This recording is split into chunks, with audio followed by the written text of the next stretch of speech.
The man who could destroy a $1 billion empire was changing oil filters in a two-bay garage. Nolan Pierce knew exactly which batch of engines would fail. He'd known for 10 years.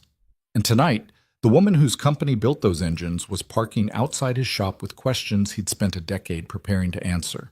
But before we see how one mechanic's filing cabinet brought down an automotive giant, let me ask you this.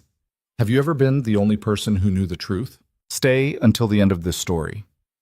Hit that like button and comment what city you're watching from. I want to see how far this one travels. The fluorescent lights in Pierce Auto Repair flickered the way they always did around 7 p.m. 3 steady pulses, then a buzz that settled into the ambient hum of a Thursday evening in Grayford, Ohio. Nolan Pierce didn't look up from the Chevy Malibu he was working on. The flicker was just another rhythm in the mechanical symphony he'd learned to live inside. The pneumatic hiss of the lift, the tick of cooling metal, the distant bark of Mrs. Chen's terrier 3 properties down. He wiped his hands on a rag that had been gray since 2019 and checked his watch. 7:14. Elsie's mac and cheese was in the oven at home, timer set for 7:45. He had time to finish this oil change and maybe get a look at the transmission that had been making that grinding noise in third gear. The bell above the door chimed. Nolan glanced over his shoulder, expecting Mrs. Patterson coming to ask again about her Honda's squeaky brakes, the one she refused to let him actually fix because her cousin's boyfriend said it was probably just dust.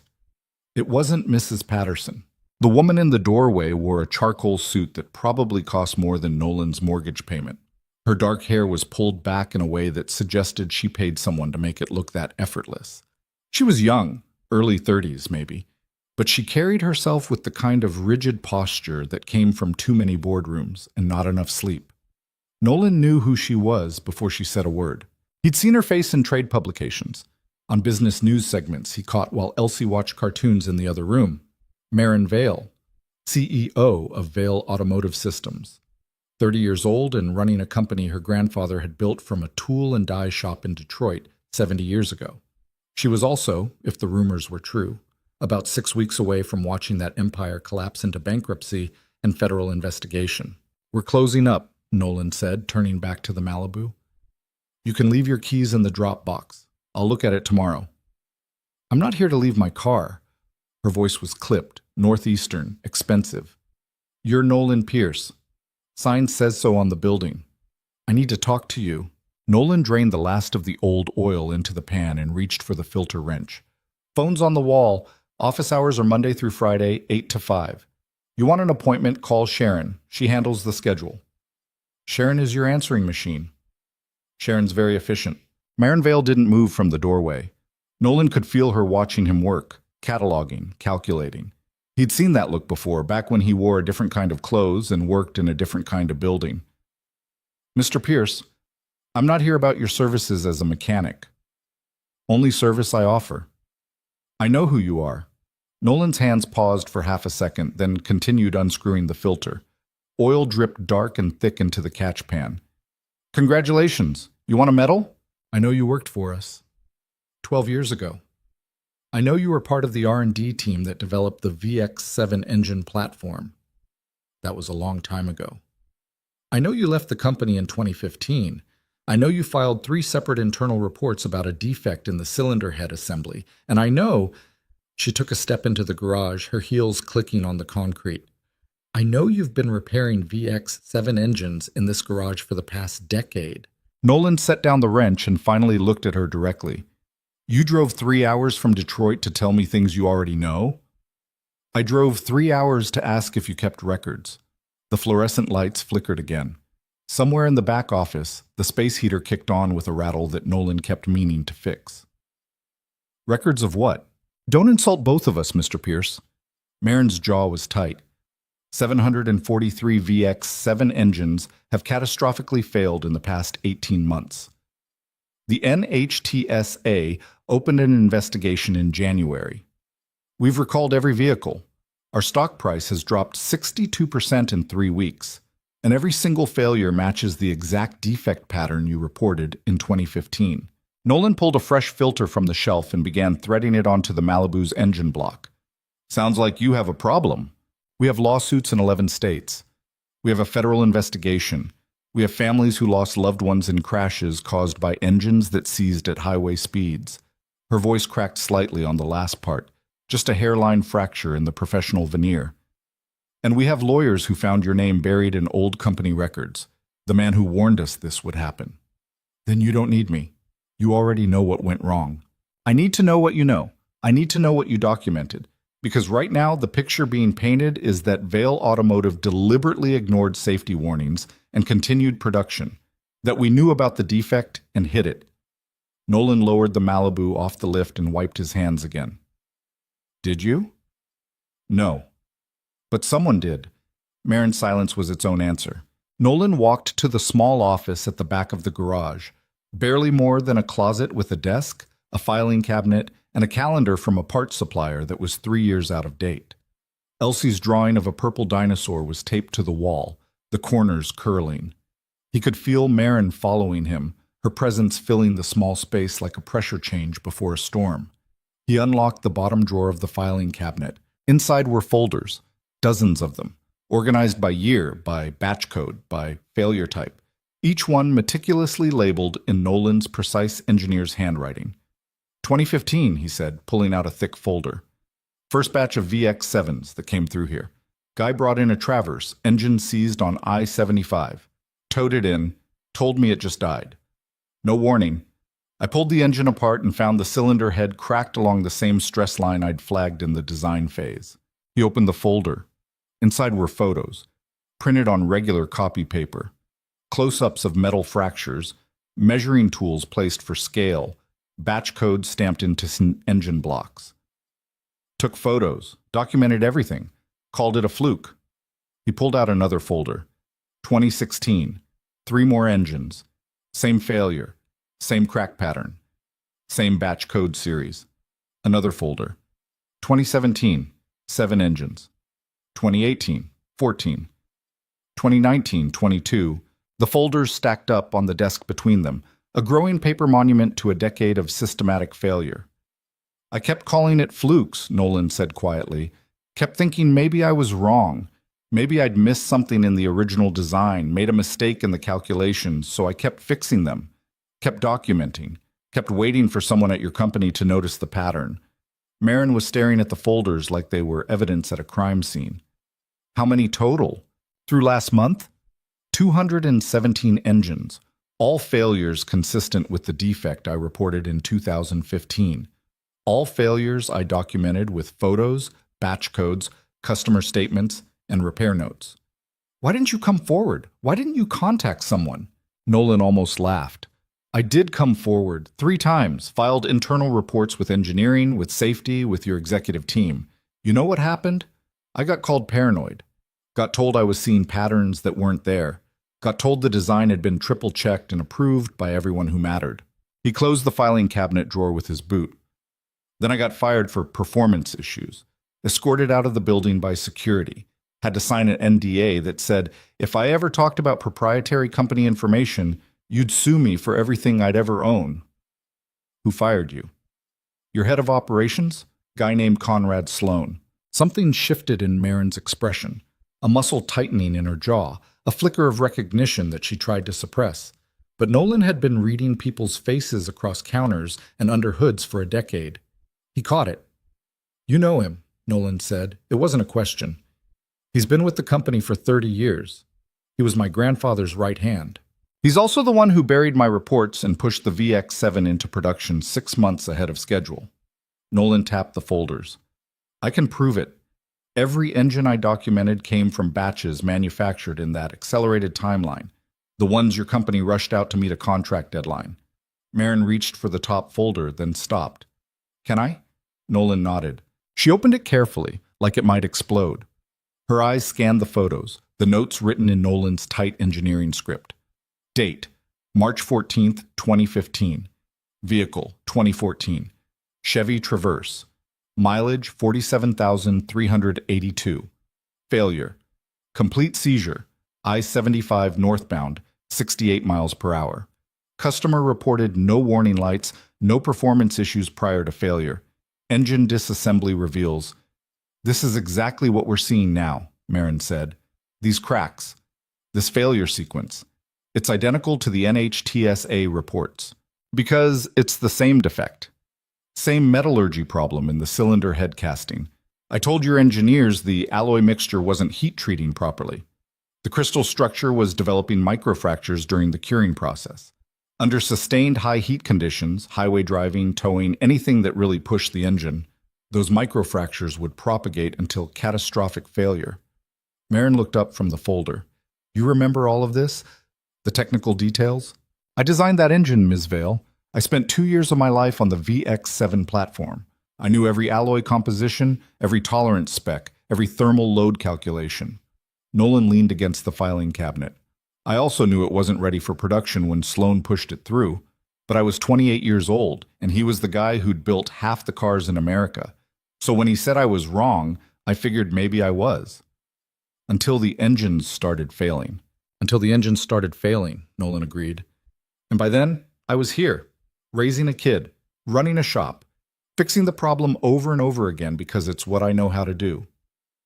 Marin closed the folder and looked around the small office, at the purple dinosaur drawing, at the space heater with its rattling fan, at the man in front of her who'd spent 10 years quietly documenting the collapse of her company's flagship product. What do you want? She asked. Want? For these records. For your testimony. There are lawyers who would pay you a significant amount of money for what's in these folders. Nolan checked his watch. 7:31. Elsie's mac and cheese had 14 minutes left. I don't want your money. Then what? He met her eyes. I want you to tell me the truth. Did you know about the defect? No. The answer came fast, definitive. I took over as CEO 2 years ago when my father stepped down. The VX7 was already in production, already in millions of vehicles. I knew we were having quality issues, but Conrad kept telling me it was normal variation, acceptable failure rates, cost of doing business. And you believed him. I believed the data he showed me. I believed the engineers he put in front of the board. I believed... She stopped. I believed the company my grandfather built wouldn't put profit over safety. Nolan was quiet for a moment. Then he said, Your grandfather was a good man. Hired me right out of MIT, gave me a chance to work on real projects. He cared about building things that lasted. He died 8 years ago. I know, came to the funeral. Nolan smiled slightly, stood in the back. Didn't think anyone would remember the kid from R&D. Conrad spoke at the service, talked about legacy and standards and everything my grandfather built. Marin's voice was hollow. 3 months later, he was pushing the VX7 into production over your objections. The space heater rattled. The fluorescent lights flickered. These records, Nolan said, gesturing to the folders. They're not going to save your company. You know that, right? This much documentation, this clear a pattern of ignored warnings. Whoever's responsible is going to face criminal charges. There are people dead because of this defect. I know. So why are you here? Why not just let your lawyers subpoena me? Let this all come out in court. Marin was quiet for the long moment. Then she said, Because I want to know the whole truth before it comes out in pieces. Because I want to understand what happened to the company my family built. And because... She looked directly at him. Because I read your personnel file. I know you were one of the best engineers we ever had. I know you were loyal to Vale Automotive even after we fired you. And I need to know why you stayed quiet for 10 years. Nolan laughed, but there was no humor in it. You think I stayed quiet? You didn't go to the media. You didn't contact NHTSA. You just fixed engines. I had a 6-month-old daughter and an NDA that would have bankrupted me if I violated it. You think I stayed quiet because I was loyal? Nolan shook his head. I stayed quiet because I was trapped. Because every time I thought about calling a reporter or filing a complaint, I thought about Elsie and what would happen if your company came after me. If I lost this shop. Lost custody because I couldn't provide for her. He picked up the top folder and held it out to Marin. But I never stopped documenting, never stopped keeping records. Because I knew someday this would come out. The defect was too fundamental, the failure rate too predictable. It was always going to blow up. I just had to make sure that when it did, there was a record of who knew what and when they knew it. Marin took the folder. So you were building a case. I was protecting my daughter. The case was just insurance. Against what? against men like Conrad Sloan deciding that the mechanic who used to work for them needed to be silenced. The words hung in the air between them, heavy with implication. Marin's phone buzzed. She glanced at it and something in her expression shifted. I have to go. I have a board meeting in the morning. They're voting on whether to file bankruptcy or try to negotiate a settlement with the plaintiffs. Which way will they vote? I don't know. Conrad's been pushing for bankruptcy. Says it's the only way to limit liability, protect the company assets. She paused. He's probably right. Nolan walked her to the door. Outside, a black Mercedes was parked in front of the garage. Engine running, driver waiting. The kind of car that cost more than Nolan made in 2 years. Can I take one of these folders? Marin asked. I want my legal team to see what you have. Take them all. I have copies. Of course you do. Nolan gathered the stack of folders and handed them to her. They were heavy. 10 years of evidence, hundreds of hours of documentation, proof of a failure that had been predicted and ignored and covered up. Mr. Pierce, Marin said as she reached the door, if this goes where I think it's going, if there's a criminal investigation, you're going to be subpoenaed. You know that, right? I figured. Your NDA won't protect you once you're under oath. Good. She studied him for a moment. You really don't want anything from this? No settlement? No compensation for what we did to your career? Nolan thought about the purple dinosaur drawing on his office wall. Thought about Elsie's mac and cheese waiting in the oven at home. Thought about 10 years of quiet, steady work in a 2-bay garage in a town where nobody cared what he used to be. I want Conrad Sloan to answer for what he did, Nolan said. I want the families who lost people to know it wasn't their fault. That it wasn't bad luck or bad driving or bad maintenance. I want them to know the truth. And if the truth destroys Vail Automotive, then maybe it should be destroyed. Marin nodded slowly. She walked to the Mercedes, the folders tucked under her arm, and paused with her hand on the door. For what it's worth, I'm sorry. For what Conrad did to you. For what the company did. You weren't there. I'm there now. She got in the car and it pulled away, taillights disappearing down Oak Street toward the highway that would take her back to Detroit and boardrooms and the slow-motion collapse of an empire. Nolan stood in the doorway of his garage and watched her go. Then he locked up, turned off the lights, and drove the 6 blocks home to a small house where his daughter was waiting and the oven timer was beeping and nothing at all had changed except everything had. Book chat. Elsie was at the kitchen table doing homework, or what passed for homework in first grade, which mostly seemed to involve coloring shapes and practicing writing her name. You're late, she said without looking up from her paper. Mac and cheese is crusty. Sorry, Bug. Had a customer come in right at closing. Mrs. Patterson's breaks again? Different customer. Nolan pulled the casserole dish from the oven. The top was indeed crusty, the cheese darkened around the edges. He scooped 2 servings onto plates and brought them to the table. Elsie looked at her plate critically. The brown parts taste burnt. The brown parts are the best parts. You always say that. Because it's always true. They ate in comfortable silence for a few minutes. Outside, the streetlight on the corner flickered on, casting long shadows across the front yard. Mr. Kowalski's sprinkler started up with its familiar clicking rhythm. Dad? Yeah? Maya Rodriguez's mom said you used to work for a big car company, before I was born.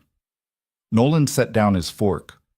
Maya Rodriguez's mom talks a lot. Is it true?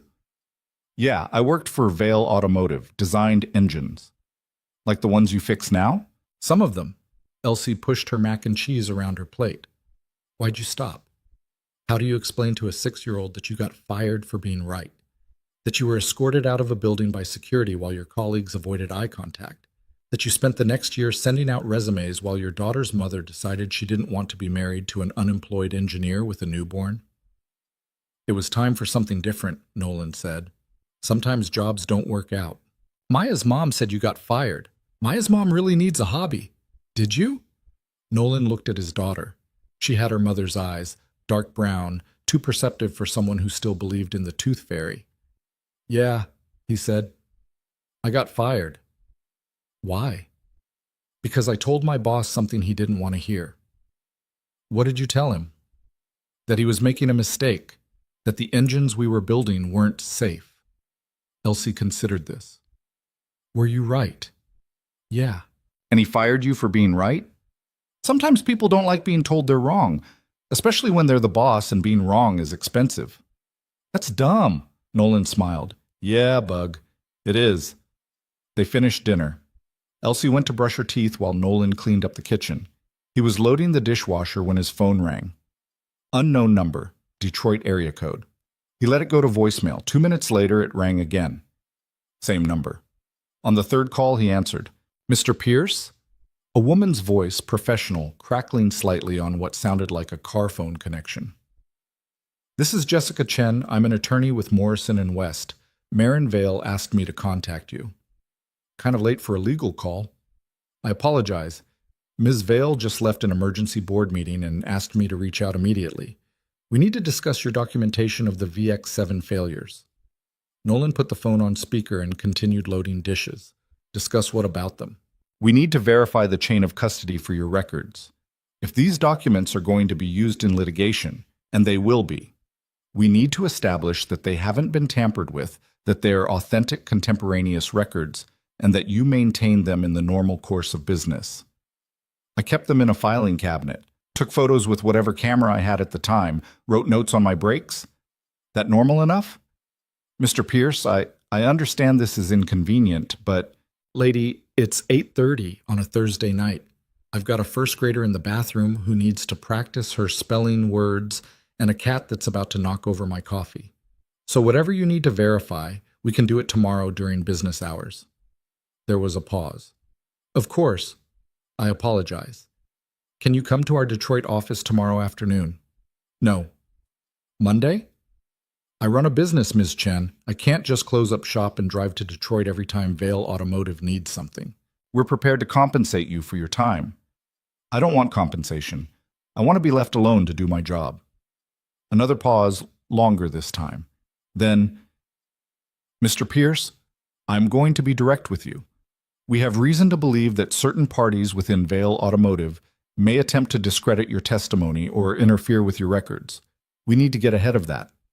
What certain parties? I'm not at liberty to say over an unsecured line. Nolan stopped loading dishes. You think someone's going to come after me? I think you have documentation that could result in criminal charges against powerful people who have significant resources and strong motivation to make that documentation disappear. So you want to take my records into protective custody. We want to make digital copies, verify their authenticity with forensic analysts, and yes, preserve the originals in a secure location. No. Mr. Pierce, those records stay with me. You want copies? Fine. Send someone here with a scanner, but I'm not handing over the only proof I have that I was right about this. Jessica Chen sighed. I'll talk to Ms. Vale. We'll send a team tomorrow morning if that works for you. Make it afternoon. I've got an oil change at 9 and a transmission at 11. Fine. 2 p.m.? Works. He hung up as Elsie emerged from the bathroom, toothbrush dangling from her mouth. Who off that? She mumbled around the toothbrush. Work stuff. Go spit. She trudged back to the bathroom. Nolan heard the water run, heard her humming something that was probably supposed to be the song from whatever cartoon she'd been watching. Normal sounds. Safe sounds. The soundtrack of a life he'd built from the rubble of the one that had collapsed 10 years ago. His phone buzzed. Text message from the unknown Detroit number. This is Marin Vale. Jessica said you won't let us secure the records. I understand your hesitation, but please reconsider. These documents are the only hard evidence we have. MV Nolan typed back. They're also the only hard evidence I have. If something happens to them while in your custody, I'm left with nothing. They stay here. The response came fast. Then let us station security at your shop. 24-hour protection until this is resolved. Don't need protection. Need people to leave me alone. Mr. Pierce, please. Conrad Sloan has been with this company for 30 years. He has connections, resources, and a very strong incentive to make sure your documentation never sees a courtroom. I'm not being paranoid. I'm being realistic. Nolan stared at the message. Elsie called from her bedroom that she was ready for a story. The cat, an orange tabby named Wrench, jumped onto the counter and started investigating the leftover mac and cheese. He typed, "One security guard, outside only. And if anyone in a suit shows up at my daughter's school, this deal is off." Agreed. Thank you. He locked his phone and went to read Elsie a story about a mouse who lived in a department store and had adventures with the stuffed animals after closing time. She fell asleep halfway through chapter 3, her small body curled around her favorite stuffed elephant. Nolan sat in the chair next to her bed for a while after she was asleep, watching her breathe, listening to the house settle around them. 10 years ago, he'd held her in a hospital room and made a promise that he would keep her safe, that he would build a life for them, that he would never let the chaos of the world touch her. Now the chaos was parked outside in a Mercedes, hiding in filing cabinets, buried in engine blocks scattered across the Midwest. His phone buzzed one more time. Another text from Marin Vale. The board voted tonight. We're filing Chapter 11 on Monday. Conrad convinced them it's the only way to survive the lawsuits. I'm sorry. Nolan didn't respond. He turned off his phone, checked the locks on the doors and windows, and went to bed in a house that felt suddenly smaller, more fragile, like it was built from cards instead of boards and nails. Outside, a black SUV pulled up across the street and parked under the broken streetlight. The driver cut the engine, but didn't get out. Just sat there in the dark, watching. Security, probably. Or something else. Nolan closed his eyes and tried to sleep, but his mind kept circling back to the filing cabinet in his office, to the folders stacked inside, to 10 years of careful documentation that had suddenly become the most dangerous thing he owned. Somewhere in Detroit, in a boardroom overlooking the river, Conrad Sloan was probably having a drink and making phone calls, calculating, planning, protecting the empire he'd spent 3 decades building. And here in Grayford, in a small house on a quiet street, Nolan Pierce lay awake and waited for morning and whatever came with it. The mouse in Elsie's book had been brave enough to face the world outside the department store, had made friends with unlikely allies and found adventure in unexpected places. Nolan hoped like hell this story ended better than that one usually did, because mice, in his experience, tended to get crushed by things much bigger than themselves. And he had a feeling the crushing was about to begin. The security guard's name was Marcus Webb, and he looked like he'd rather be anywhere else. He showed up at 6:47 a.m., 13 minutes before Nolan usually opened the shop, and stood by the black SUV with the posture of a man who'd done too many overnight shifts and not enough stretching. Nolan unlocked the garage bay doors and nodded at him. Marcus nodded back. They didn't speak. It was the beginning of a relationship built entirely on mutual discomfort and contractual obligation. By 8:15, Nolan had the Malibu finished and was elbow-deep in a Ford F-150's transmission when the legal team arrived. 3 people in a silver Lexus. Jessica Chen, who looked exactly like her voice sounded. Crisp, efficient, 20 years of arguing in front of judges. A younger man in glasses who introduced himself as David Park, forensic document analyst. And a woman who didn't introduce herself at all, just started unloading equipment from the trunk. Mr. Pierce, Jessica said, extending a hand Nolan couldn't shake because his were covered in transmission fluid. Thank you for accommodating us. Didn't have much choice. You always have a choice. Nolan wiped his hands and led them to the office. David Park immediately zeroed in on the filing cabinet like a bloodhound catching a scent.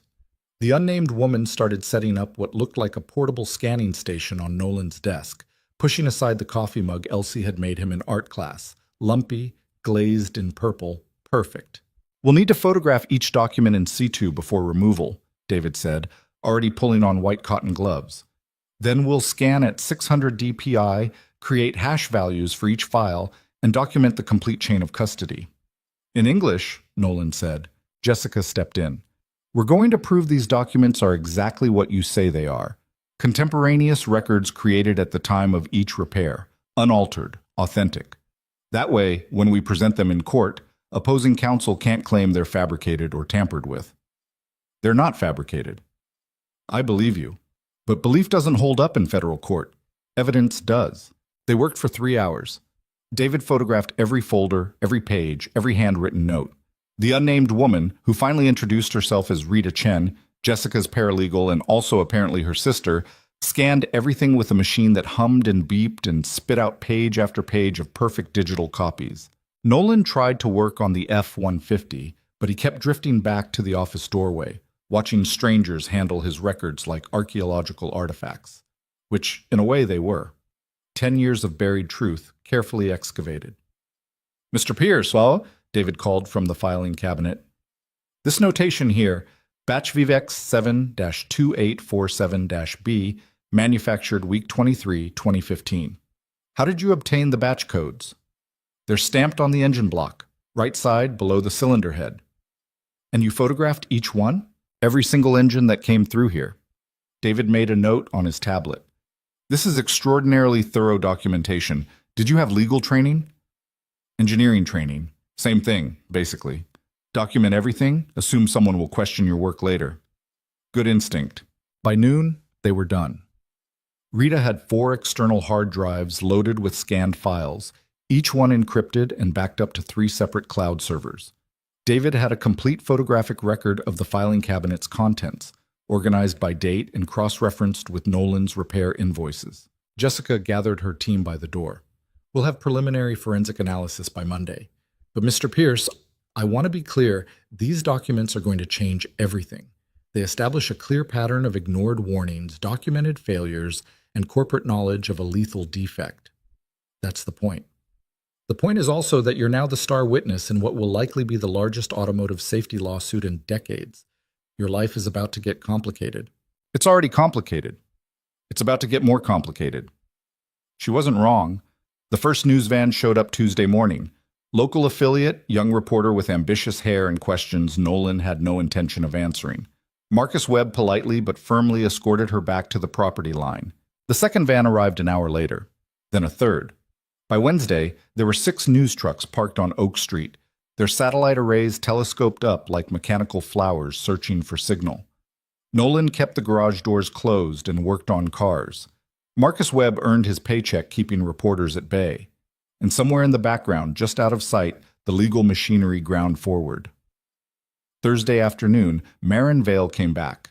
She looked worse than the first time. Hair pulled back but coming loose, suit jacket wrinkled like she'd slept in it, dark circles under her eyes that makeup couldn't quite hide. She walked past Marcus with a brief nod that suggested they'd met before, maybe multiple times. Nolan was replacing brake pads on a Honda Civic when she appeared in the bay. "Bad week?" he asked without looking up. "You could say that." "Board still pushing bankruptcy?" "Board approved it. We filed Monday morning. Vale Automotive is officially in Chapter 11 reorganization." She said it like she was announcing a death in the family, which, in a way, she was. Nolan torqued the last lug nut and lowered the Civic off the lift. "Sorry. Are you?" "Your grandfather was good to me. Yeah, I'm sorry his company's falling apart. Even though it deserves to?" "Things can deserve to fail and still be worth mourning." Maren leaned against the workbench, suddenly looking exhausted. "The lawyers went through your documentation. David Park says it's some of the most comprehensive failure analysis he's ever seen outside of an NTSB investigation. I'm thorough." "You're angry." Nolan set down his wrench. "Yeah, I'm angry." "At us?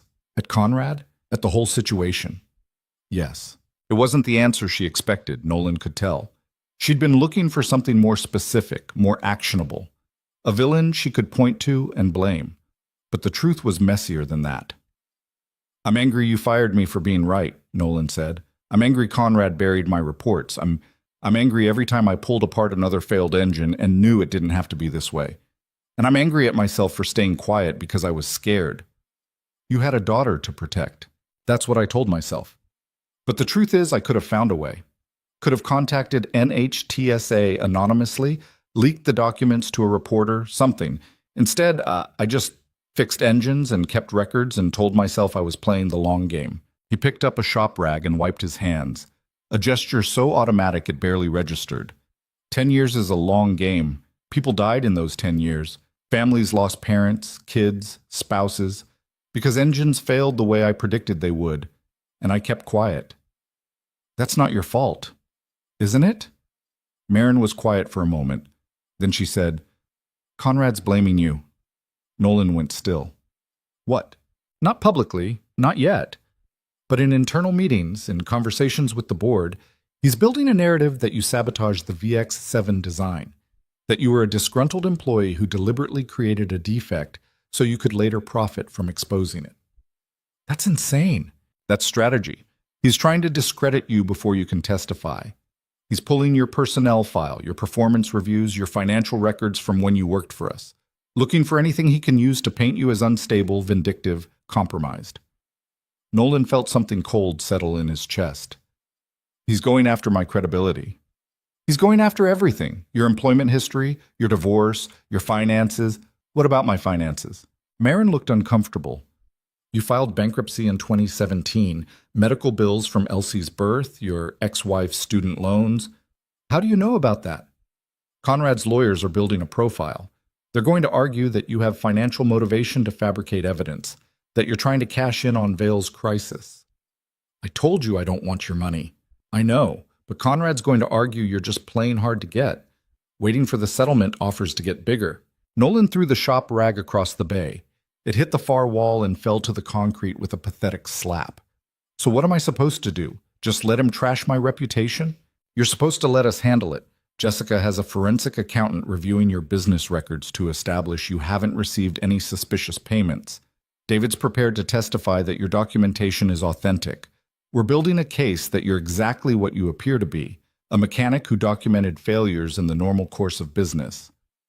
And what about the part where I used to work for you? Where I have every reason to be bitter? That's where it gets complicated. Marin straightened, and something in her posture changed. She wasn't the exhausted CEO anymore.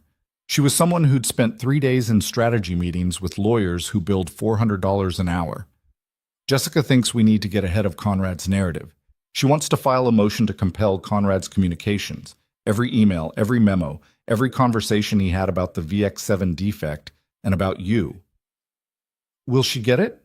In discovery? Maybe. But it'll take months, and Conrad's lawyers will fight every step. So Jessica has another idea, which is, she wants you to sue us.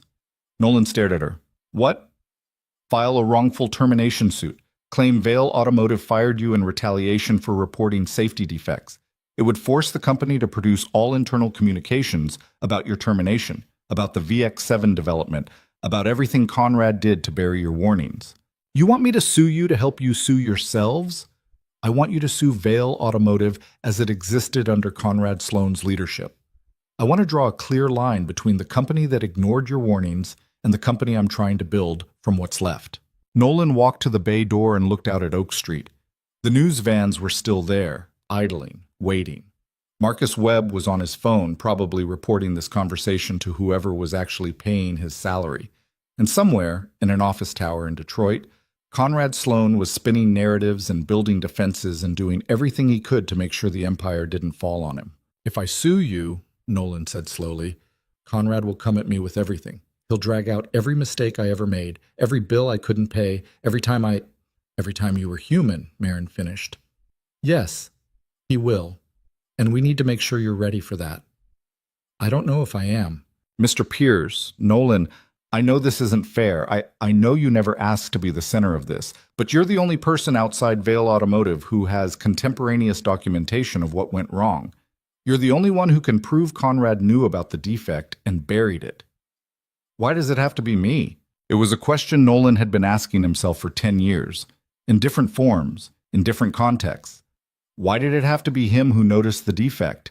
Why did it have to be him who filed the reports?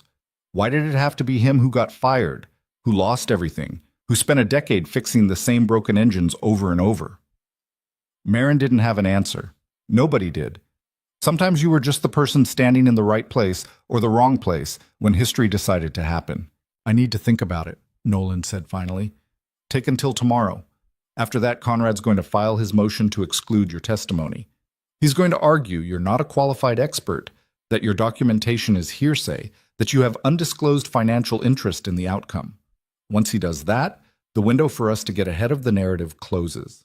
She handed him a business card, her personal cell number, written on the back in the same kind of precise handwriting Nolan used in his repair notes.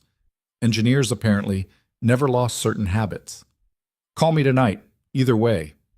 Then she was gone, back to the Mercedes, back to Detroit, back to the war that was being fought in conference rooms and courtrooms, while Nolan stood in a garage that smelled like brake fluid and old coffee. He worked until 6, then drove home. Elsie was at Mrs. Patterson's house, their standing Thursday arrangement, because Mrs. Patterson liked having someone to cook for, and Elsie liked Mrs. Patterson's cat. Nolan picked her up, and they drove home through streets that felt suddenly unfamiliar, like he was seeing them from the wrong angle. Dad, why are there cameras outside our house? Nolan looked. She was right. Two news vans parked on the street, cameras pointed at the small house like it was a crime scene. Work stuff. What kind of work stuff needs cameras? Boring adult work stuff. Is it about the car company, the one you used to work for? Nolan pulled into the driveway and put the car in park. He should have known she'd figure it out. Elsie was 6, but she paid attention. She noticed things. It was one of the ways she was exactly like him. Yeah, he said. It's about the car company. Are you in trouble? No, but some people at the company are. Because of the engines you said were broken? Yeah.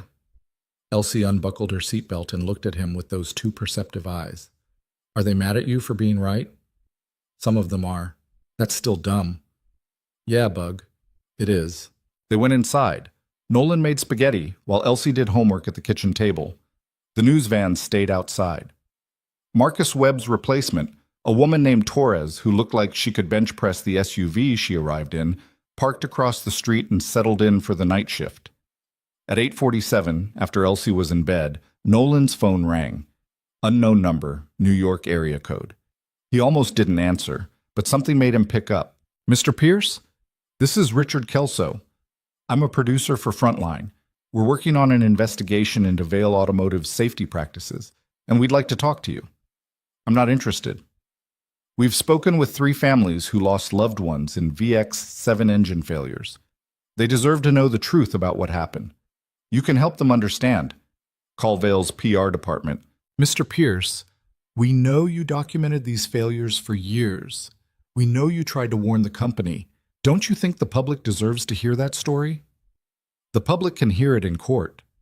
If it gets to court, Conrad Sloan has a reputation for making these things disappear. Settlements, NDAs, legal maneuvers that keep the truth buried. But if you go on record now... Nolan hung up. The phone rang again. Same number. He blocked it. 2 minutes later, a text from a different number. Mr. Pierce, this is Amanda Reeves, Washington Post. We're publishing a story on Vail Automotive next week. I'd like to include your perspective. Can we talk? Nolan turned off his phone. In the silence that followed, he could hear the house settling around him. The refrigerator's hum, the heat kicking on. Elsie's soft breathing from down the hall, audible through the crack in her door. He thought about Marin's offer, about suing Vail Automotive, about forcing Conrad's communications into the open, about becoming the public face of a corporate scandal that was about to consume everything. He thought about the news vans outside and the reporters calling and the forensic accountants digging through his finances looking for evidence of what? What did they think they'd find? He ran a 2-bay garage in Ohio. His biggest monthly expense was Elsie's orthodontist savings fund. He thought about Conrad Sloan in a Detroit office tower, probably drinking expensive scotch and making plans. At 9:23, Nolan turned his phone back on and called the number Marin had written on the card. She answered on the first ring. Did you decide? If I do this, if I sue, I need protection, real protection, not just Marcus Webb sitting outside my shop. What kind of protection? Legal. I need your lawyers to represent me in the wrongful termination suit. I need them to shield my finances, my history, everything Conrad's going to try to use against me. Done. And I need you to keep Elsie out of this. No cameras at her school, no reporters following her, nothing that touches her. I can't control the media. Then control your media people. Put out a statement that my daughter is off limits. Make it clear that anyone who approaches her will face legal action. There was a pause, then Marin said, Okay, I'll talk to our communications team. And one more thing. What? When this is over, when Conrad's dealt with and the truth comes out and Vail Automotive either survives or doesn't, I want my name back. Your name? I designed the VX7 platform. Before Conrad pushed it into production, before the defect, before everything went wrong, I designed an engine that worked. An engine that would have been safe if it had been manufactured correctly. And I want credit for that. Not for the failure, for the design that Conrad corrupted. Marin was quiet for a long moment. I'll see what I can do. That's not good enough. I want it in writing. Part of whatever settlement comes out of the wrongful termination suit. My name goes back on the VX7 patent, the original design, before Conrad's changes. That's That's not a simple ask. Patent attribution is complicated, and I don't care how complicated it is. That's the price. You want me to be your star witness? You want me to sue your company? You want me to stand up in court and destroy Conrad Sloan? Fine. But I get my name back. Another pause. Then, I'll have Jessica drafted into the agreement. Good. Nolan, thank you. Don't thank me yet. This is going to get ugly. I know. He hung up and sat in the dark kitchen for a while, listening to the house and trying to convince himself he'd made the right choice.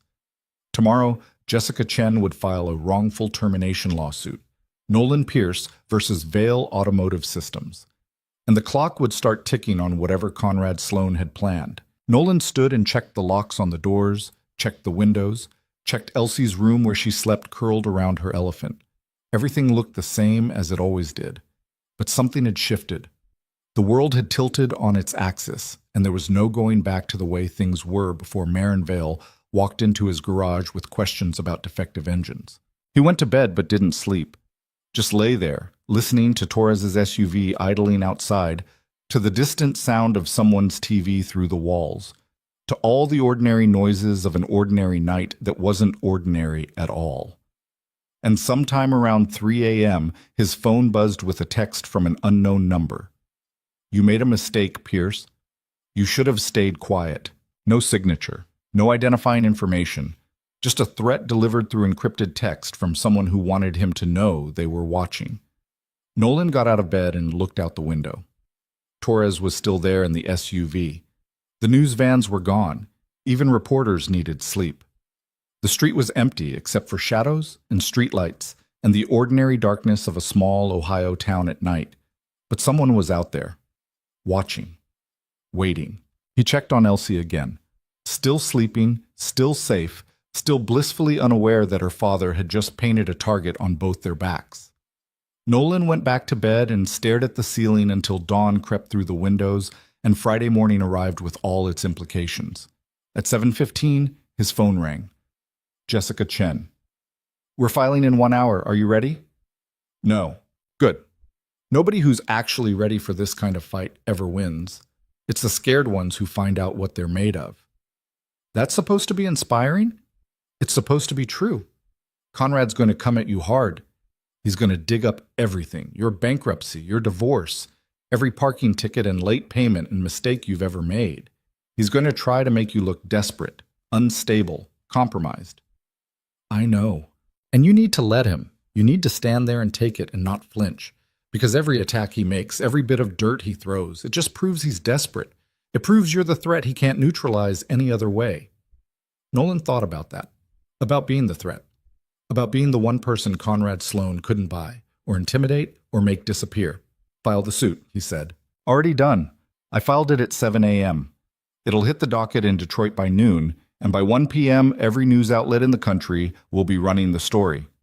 Former Vale engineer sues company over retaliation for safety warnings. It's going to be everywhere. Great. Nolan, this is the right thing. Doesn't make it easier. No, but it makes it worth it. She hung up. Nolan made coffee, got Elsie up, and fed and off to school with Mrs. Patterson, then drove to the shop. Marcus Webb was back on duty, looking tired but alert. The news vans had returned, multiplied, metastasized. There were at least a dozen now, plus print reporters with notebooks and photographers with telephoto lenses.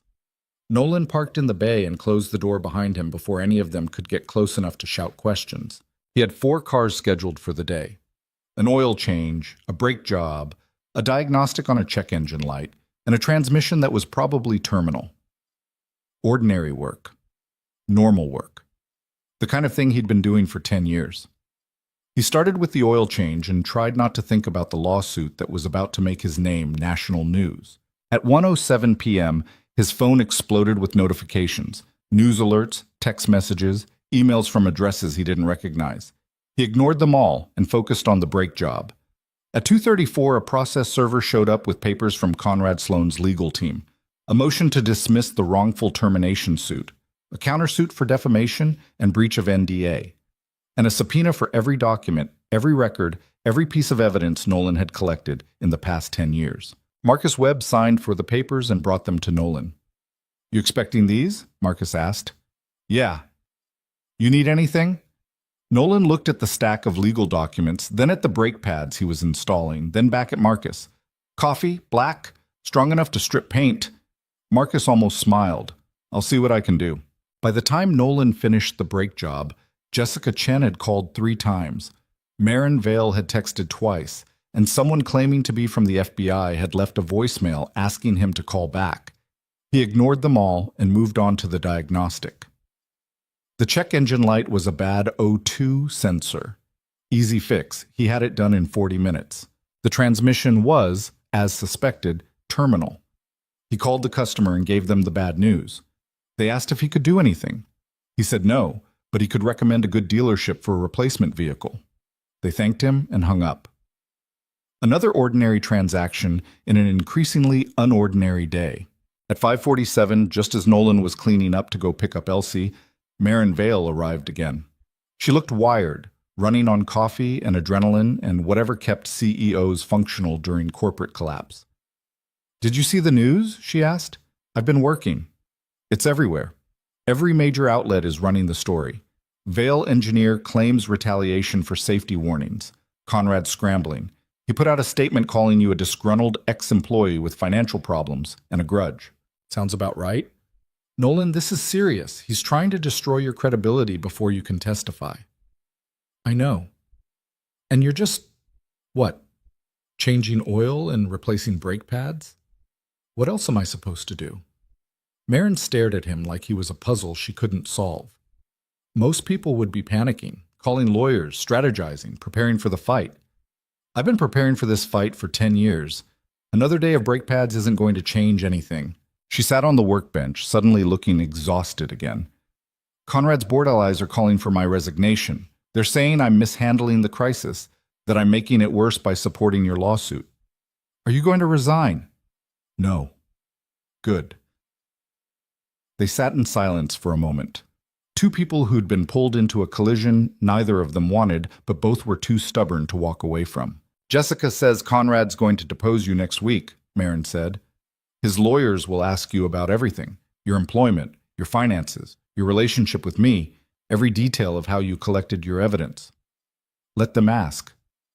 They're going to try to trip you up, get you to contradict yourself, admit to something that makes you look biased or compromised. I'll tell the truth, same as I've been doing. Truth isn't always enough, not in court, not when the other side has better lawyers and deeper pockets and a willingness to lie. Nolan stood and started putting away tools. You know what I learned in 10 years of running this shop? Engines don't lie. You can spin narratives and build arguments and hire fancy lawyers, but at the end of the day, metal either holds or it breaks. The VX7 engines broke.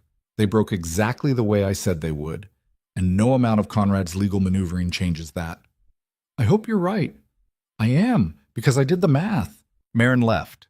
Nolan locked up the shop, waved to Marcus Webb, and drove home through streets lined with news vans and curious neighbors and the weight of a decision that was already shaping into consequences. Elsie was waiting at Mrs. Patterson's, full of stories about art class and recess and a kid named Tyler who'd fallen off the monkey bars. Normal 6-year-old concerns. The world as it should be. They went home and made tacos and watched a nature documentary about emperor penguins. Elsie fell asleep on the couch halfway through. Nolan carried her to bed, tucked her in, kissed her forehead. Then he sat at the kitchen table and read through the papers Marcus had delivered. Conrad's motion to dismiss, his countersuit, the subpoena. It was all there in legal language. The accusation that Nolan had fabricated evidence, that he was motivated by financial gain, that his documentation was unreliable and his testimony worthless. Nolan made notes in the margins, factual errors, provable lies, accusations that didn't match the timeline. By midnight, he had a 3-page response drafted in the same precise handwriting he used for repair notes. He emailed it to Jessica Chen with a subject line that just said, "Corrections." Her response came back in 4 minutes. "Are you always this thorough?" Nolan typed, "I'm an engineer. Thoroughness is the job. Conrad's going to hate you. He already does. Good. That means you're winning." Nolan closed the laptop and sat in the dark kitchen, listening to the house settle and Torres's SUV idling and the ordinary sounds of a life that had become extraordinary without his permission. Tomorrow was Saturday. He had 6 cars scheduled, a backlog of work that wouldn't care about lawsuits or depositions or the corporate warfare happening in Detroit. And somewhere, in an office tower overlooking a river, Conrad Sloan was making plans. But so was Nolan Pierce, and he'd had 10 years to get his plans exactly right. The deposition was scheduled for Tuesday at 9 a.m. in a conference room that probably cost more per hour than Nolan made in a week. Jessica Chen picked him up at 7. She didn't trust him to drive to Detroit on his own, which was fair because Nolan had seriously considered not showing up at all. "Wear the blue shirt," she told him on the phone. "Not the one with the grease stain, the other blue one. I only have one blue shirt." "Then buy another one." He'd bought another one. It felt stiff and wrong, like he was wearing someone else's skin. They drove in silence for the first hour. Jessica kept glancing at the notes on her tablet, then at Nolan, then back at the notes. Finally, she said, "Conrad's lead attorney is Martin Vickers. He's been doing corporate defense for 30 years. He's good at making witnesses look stupid." "I'll try not to be stupid. That's not what I mean. He's going to ask you the same question 5 different ways, trying to get you to contradict yourself. He's going to imply things without stating them directly. He's going to make you angry, so you say something you regret." "I don't get angry." Jessica looked at him. "Everyone gets angry. Not in a way that shows." They pulled into the parking garage of a glass tower that reflected the gray Detroit sky like a mirror. The building directory listed Vail Automotive Systems on floors 12 through 18. Conrad's lawyers were on 23. The conference room had windows that looked out over the river and furniture that was aggressively expensive in that way, designed to intimidate. Martin Vickers was already there, along with 2 associates who looked fresh out of law school and hungry to prove something. A court reporter sat in the corner, fingers poised over the stenotype machine. Conrad Sloan sat at the far end of the table. He was older than Nolan remembered. Early 60s now, hair gone silver but still thick, wearing a suit that probably cost more than Nolan's car. He looked at Nolan the way you'd look at a bug that had somehow made it inside despite your best efforts at pest control. "Mr. Pierce," Vickers said, standing. He was tall, angular, the kind of man who'd probably played basketball in college and still mentioned it at parties. "Thank you for being here." "Didn't have a choice. Nevertheless, please sit." Nolan sat. Jessica sat next to him. The court reporter's fingers started moving. Vickers began with the easy questions. Name, address, employment history. Nolan answered in the same flat tone he used when explaining to customers why their transmission was toast. Facts, no emotion, nothing that could be twisted. Then Vickers shifted gears. "Mr. Pierce, you filed bankruptcy in 2017. Is that correct?" "Yes." "What were the circumstances?" "Medical bills for my daughter's birth. Student loans my ex-wife left me with when she filed for divorce. General cost of trying to keep a business running while raising a kid alone." "So you were in financial distress?" "I was in the same financial distress as half of America." "Did you seek any financial assistance from Vail Automotive after your termination?" "No." "Did you contact anyone at the company asking for money?" "No." "Did you ever consider selling the documentation you'd collected to a competitor? To the media? To plaintiffs' attorneys?" "No." Vickers made a note. "Mr. Pierce, you claim you documented VX7 engine failures for 10 years. Why didn't you come forward sooner?" Jessica touched Nolan's arm, a signal they'd agreed on. "Careful here." "I was bound by an NDA, Nolan said. "Your client made it very clear that discussing proprietary company information would result in legal action. But you're claiming Vail Automotive retaliated against you for reporting safety concerns. If that's true, wouldn't the NDA be unenforceable?" "I'm not a lawyer. I just knew signing it was the only way to get my severance package, and I had a kid to feed." "So you prioritized your financial situation over public safety." Jessica cut in. "That's a characterization, not a question." Vickers smiled. "Let me rephrase. Mr. Pierce, you had documentation of what you claim were dangerous defects. You could have contacted NHTSA anonymously. You could have leaked the information to the press.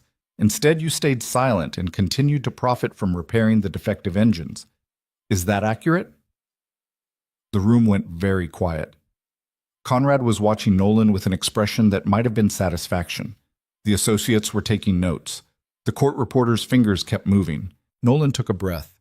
I stayed silent because I was scared. Scared of losing my business, losing custody of my daughter, losing everything I'd built after your client destroyed my career. So yeah, I fixed engines and kept records and told myself it was enough. You want to judge me for that? Go ahead, but don't pretend like I had choices I didn't have. You had the choice to act. I had the choice to destroy my life or protect my kid. I chose my kid, and I'd make the same choice again. Vickers glanced at Conrad, some unspoken communication passing between them. Then he pulled out a document and slid it across the table. Do you recognize this? Nolan looked. It was an email. His email from 2014 sent to his supervisor 3 months before the VX7 went into production. Yeah, I recognize it. Can you read the highlighted portion? Nolan read aloud. The current alloy mixture isn't testing within acceptable parameters. We need another 6 months to resolve the heat treating issues before we can recommend this design for production. And what happened after you sent this email? I was told the timeline couldn't change, that we had a contract deadline to meet, and I needed to make the design work within the existing schedule. Who told you that? Nolan looked directly at Conrad. He did. Conrad's expression didn't change. He might have been carved from the same expensive wood as the conference table.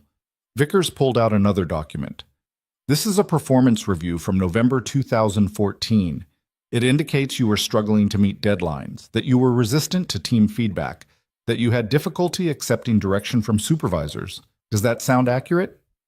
No. You're saying the review is fabricated?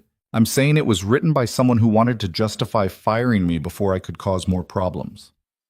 Who wrote it? Nolan nodded at Conrad again. He did. Vickers spent the next 2 hours trying to poke holes in Nolan's timeline, his documentation methods, his motivations. He brought up the bankruptcy again, implying Nolan was desperate for money. He questioned why Nolan had kept such detailed records if he wasn't planning to use them for profit. He suggested Nolan had falsified repair dates to make the pattern look worse than it was. Nolan answered every question the same way. Facts, no emotion, nothing that could be twisted. At 1:15, they broke for lunch. Jessica led Nolan to a small conference room down the hall and closed the door. You're doing good, she said. He's trying to rattle you, and it's not working. He's trying to make me look like a liar. He's trying to make you look motivated by money, which is why we need to establish that you're not. This afternoon, I'm going to ask you about your finances. Be honest. If you struggled, say so. If you made mistakes, own them. The worst thing you can do is look like you're hiding something. They ate sandwiches from the building cafeteria. Nolan barely tasted his.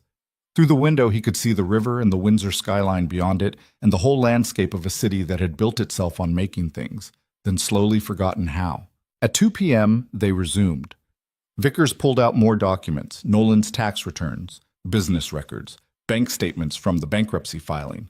He went through them line by line, highlighting every late payment, every overdraft, every month where Nolan had barely made rent. February 2017, Vickers said. You were 37 days late on your mortgage payment. Yeah. April 2017, you borrowed $3,000 from your father. Yeah. June 2017, you sold your wife's engagement ring to a pawn shop. Nolan felt something tight in his chest. Ex-wife. And yeah, I sold it. Because you needed money. Because I needed to keep the lights on and feed my kid. And now, 10 years later, you're suing Vail Automotive for wrongful termination, seeking damages that could amount to millions of dollars. Isn't that convenient timing? Jessica started to object, but Nolan held up a hand. He looked at Vickers, then at Conrad, then back at Vickers. You want to know why I'm suing now? Because your client spent 10 years covering up a defect that killed people. Because families lost loved ones, and Vail Automotive blamed driver error, or poor maintenance, or anything except the truth, and because someone needed to stand up and say what actually happened. Nolan's voice was steady, quiet, harder than the engine blocks he'd been pulling apart for a decade. You can question my finances all you want. You can imply I'm motivated by money, but at the end of the day, I have 217 documented engine failures that prove I was right, and your client was wrong, and no amount of legal maneuvering changes that. The room was silent except for the court reporter's fingers and the distant hum of the building's HVAC. Vickers closed his folder. No further questions. Conrad stood. Actually, I have a few. Vickers looked surprised. Mr. Sloan, we discussed— I'm aware of what we discussed, Martin, but I'd like to ask Mr. Pierce some questions myself. Jessica leaned forward. This is highly irregular. This is my deposition. I'm entitled to ask questions.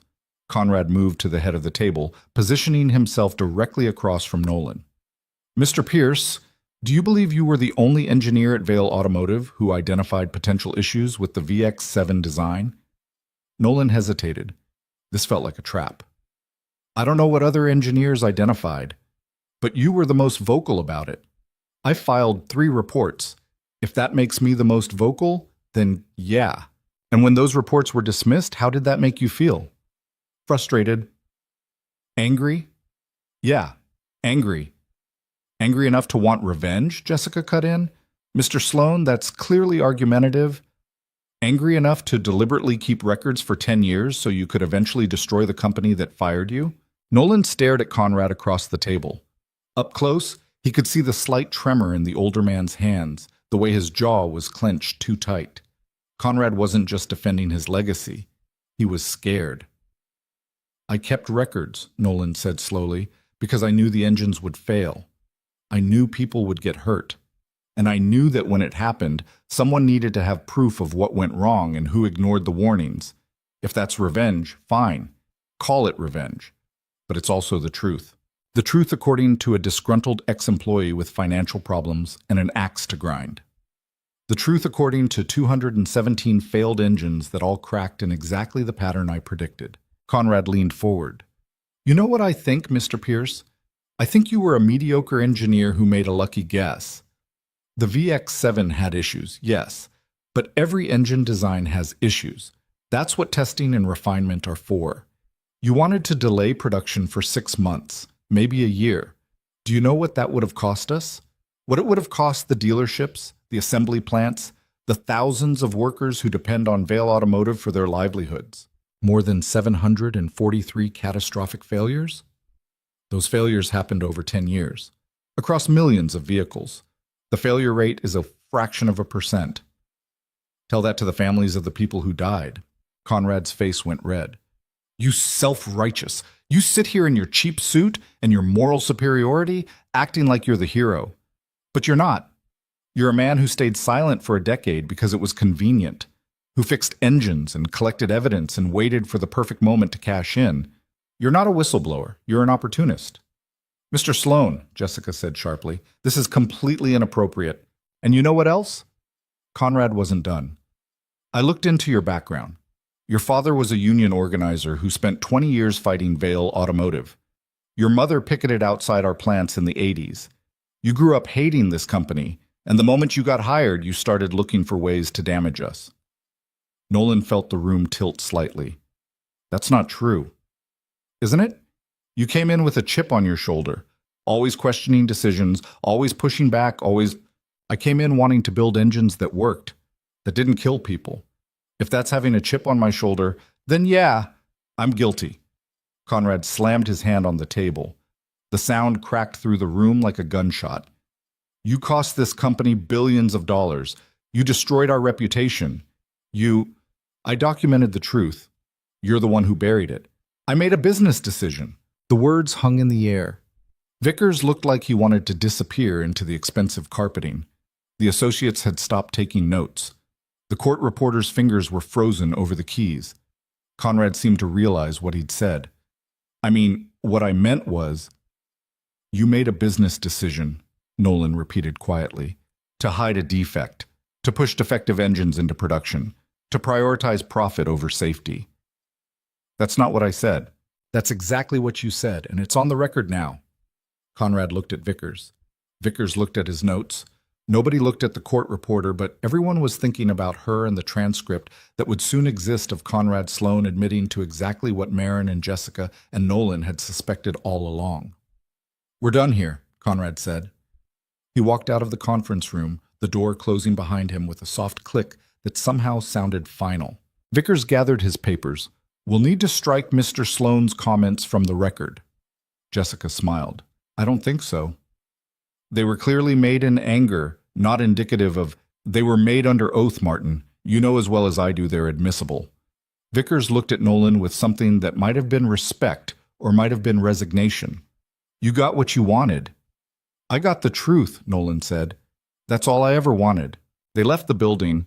Outside, the sky had gone from gray to darker gray, and the first drops of rain were starting to fall. Jessica practically ran to the car, pulling out her phone before they even reached the parking garage. I'm calling Marin, she said. Conrad just handed us the entire case. Nolan sat in the passenger seat and watched the rain streak down the windshield. He should have felt victorious, should have felt something, but mostly he just felt tired. Jessica was on the phone, talking rapidly. He admitted it, on the record. Said he made a business decision. We have him. We actually have him. Nolan closed his eyes and listened to the rain. They drove back to Grayford in silence.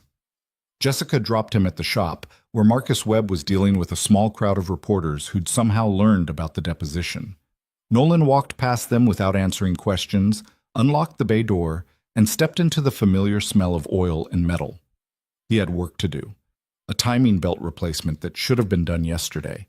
A coolant leak that was probably just a loose hose clamp. Normal things. Ordinary things. His phone rang. Marin. Jessica told me what happened, she said. Conrad's lawyers are already trying to walk it back, but the transcript is clear. He admitted to making a business decision about the defect. Good. Good? Nolan, this changes everything. We can use this to force a settlement, to get Conrad removed from the board, to... I need to finish a timing belt. What? Customer needs her car by tomorrow. I need to finish the timing belt. Marin was quiet for a moment. Are you okay?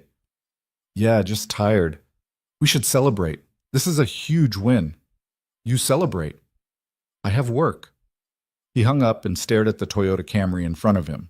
The timing belt was worn, teeth showing stress fractures where the rubber had degraded. It would fail soon. Maybe not today, maybe not tomorrow, but soon. And when it did, the engine would destroy itself from the inside out. Nolan replaced the belt with a new one, checked the tension, verified the timing marks, reassembled everything with the methodical precision of someone who'd done this 1,000 times. At 7 p.m., he locked up and drove home. The news vans were back, cameras pointed at his house like artillery. Torres was in the usual spot, sipping coffee from a thermos. Elsie was at the kitchen table with Mrs. Patterson, working on a book report about a story involving a mouse and a motorcycle. She looked up when Nolan came in. How was work? Long. Mrs. Patterson made meatloaf. I can see that.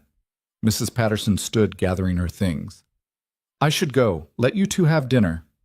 After she left, Nolan and Elsie ate meatloaf that was slightly dry and mashed potatoes that were slightly lumpy and corn from a can that was exactly what it needed to be.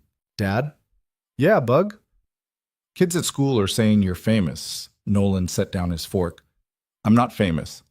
Tyler's mom saw you on the news. She said you're the guy who's fighting the car company. I'm not fighting anyone. I'm just telling the truth. About the broken engines? Yeah. Elsie pushed corn around her plate. Are the people who made the broken engines going to get in trouble? Probably. Good. They should get in trouble for making things that hurt people. Yeah, Nolan said. They should. After dinner, they watched a documentary about deep-sea creatures. Elsie fell asleep during the segment about anglerfish. Nolan carried her to bed, tucked her in, stood in the doorway watching her sleep. His phone buzzed. Text from an unknown number. We need to talk. Meet me at the corner diner, 10 p.m. Come alone. Bernard Pierce. Nolan stared at the message. Bernard Pierce was his father. They hadn't spoken in 3 years. Not since the argument about Nolan's mother's funeral, about the will, about a lifetime of complicated history neither of them knew how to resolve. He texted back. How did you get this number? Saw you on the news. Tracked down your shop number. We need to talk about Conrad Sloan. Nothing to talk about. Yes, there is. 10 p.m. I'll be there. Nolan deleted the message. Then he called Torres. Yeah? She sounded alert, professional. I need to go out for an hour. Can you stay with my daughter? Just be in the house. Make sure nobody bothers her. That's not really in my job description. I'll pay you extra. Torres was quiet for a moment. Where are you going? Meeting someone. Who? My father. That a good idea? Probably not, but I'm going anyway. Torres showed up 15 minutes later. Nolan gave her the quick tour. Elsie's room, emergency numbers, where the coffee was. Then he drove to the corner diner, a 24-hour place on Route 18 that had been there since before Nolan was born. Bernard Pierce was in the back booth, drinking coffee and looking older than Nolan remembered. His hair had gone fully gray, his face lined with the kind of deep creases that came from decades of outdoor work and not enough sunscreen. "You look like hell," Bernard said. "Thanks. You too." Nolan slid into the booth. The waitress came over, Linda, who'd been working here for at least 20 years, and poured him coffee without asking. "So," Bernard said, "Conrad Sloan. What about him?" "You know I worked Vail Automotive Assembly for 32 years. Know what I did for the last 10 of those?" "Not really." "Documented safety violations. Took photos of faulty welds, logged production shortcuts, kept records of every corner Conrad cut to meet quotas." Bernard took a sip of coffee. "Got me fired in 2009. They called it early retirement, gave me a package to keep quiet." Nolan set down his cup. "Why are you telling me this?" "Because I read about your lawsuit, about your documentation, and I realized something." Bernard pulled a battered notebook from his jacket. "You got your meticulous record keeping from me. Your mother always said I was obsessive. Maybe she was right." The notebook was filled with dates, times, batch numbers, photos glued to pages, annotations in Bernard's tight handwriting. It looked exactly like Nolan's files, just focused on assembly line issues instead of engine design. "Conrad didn't just bury your reports about the VX7, Bernard said. "He buried mine about the manufacturing process. I told him the accelerated production timeline was creating quality control problems, that rushing assembly was introducing defects we wouldn't catch until vehicles were already shipped." Nolan looked at his father. "You never told me you worked on the VX7. "You never asked. We weren't exactly talking much back then." "We're not exactly talking much now." Bernard closed the notebook. "I know, and that's on me. But Nolan, Conrad Sloan destroyed both our careers. He fired you for being right about the design. He fired me for being right about the manufacturing. And he's still there, still making decisions, still covering his ass while people die. So what do you want?" "I want to give you this." Bernard slid the notebook across the table. "Everything I documented. Every shortcut, every violation, every conversation where Conrad told us to speed up production and ignore the quality metrics." Nolan looked at the notebook like it might explode. "Why now? Why not give this to the NHTSA years ago?" "Same reason you didn't. I had bills to pay, a family to support. The severance package came with an NDA, and I was tired. Tired of fighting, tired of caring, tired of watching the company my grandfather helped build turn into something unrecognizable." "Your grandfather worked for Vail?" "In the 40s, tool and die maker. Met Marin's great-grandfather when the company was just getting started." Bernard smiled slightly. "So, yeah, I've got history with Vail Automotive, just like you, just like half this town." They sat in silence for a moment. Outside, a semi rumbled past on the highway, engine noise rattling the diner windows. "There's something else," Bernard said. "Conrad's been asking around about you, calling people from the old union, trying to dig up dirt." "Let him dig." "He's saying you falsified your records, that you're working with competitors to destroy Vail's reputation." "That's ridiculous."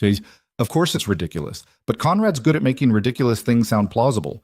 He's been doing it for 30 years. Bernard leaned forward. "You need to be careful. Conrad's cornered, and cornered men do desperate things. I have security. Security can't stop rumors. Can't stop him from poisoning the well before your case ever gets to trial." Nolan picked up the notebook. It was heavy, substantial, filled with the same kind of obsessive documentation that had filled his own filing cabinet. "If I use this, you'll be pulled into the lawsuit. Your NDA, your severance package, all of it goes away." "I know." "You're okay with that?" Bernard looked out the window at the highway, at the trucks passing in the night, at the landscape of a life spent building things and watching them fall apart. "I'm 71 years old, Nolan.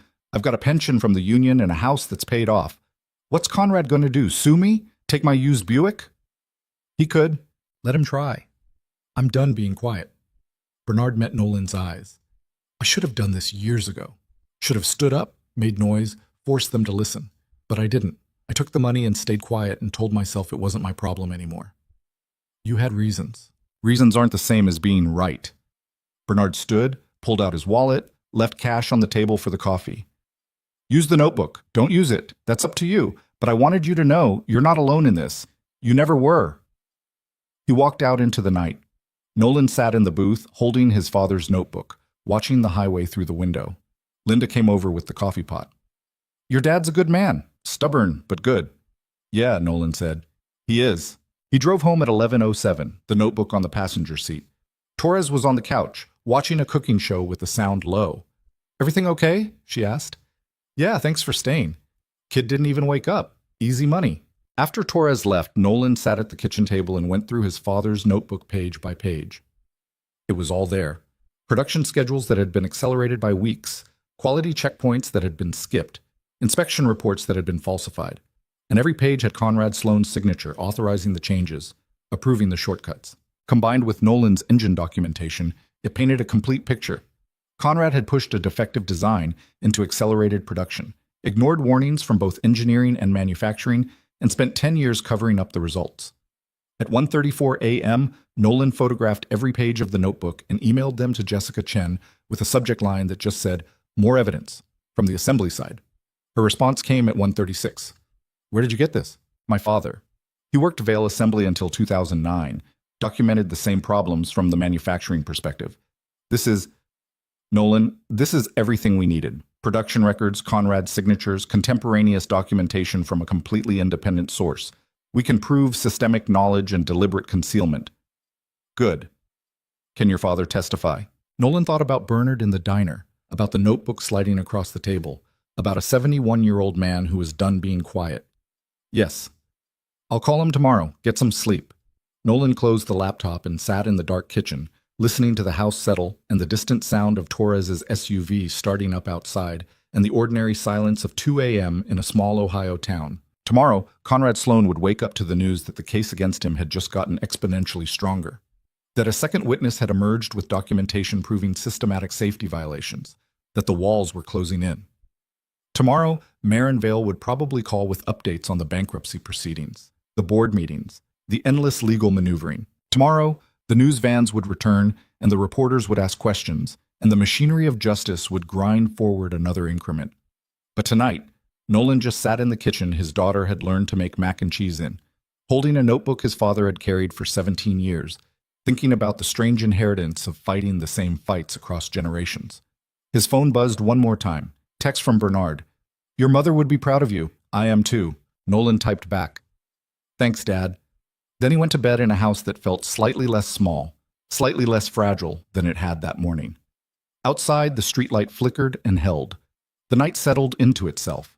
And somewhere in Detroit, in a different house, a different life, Conrad Sloan was probably lying awake too, calculating exits and planning defenses, and realizing that the empire he'd spent 3 decades building was coming down around him one documented failure at a time. Bernard's testimony was scheduled for Thursday, which gave Conrad Sloan's legal team exactly 5 days to try to discredit a 71-year-old former assembly worker who'd kept a notebook for 17 years.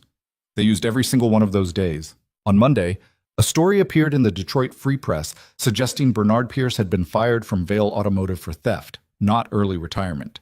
The article cited unnamed sources and included details about a missing toolbox that had supposedly been found in Bernard's car on his last day of work. It's a lie, Bernard told Nolan over the phone.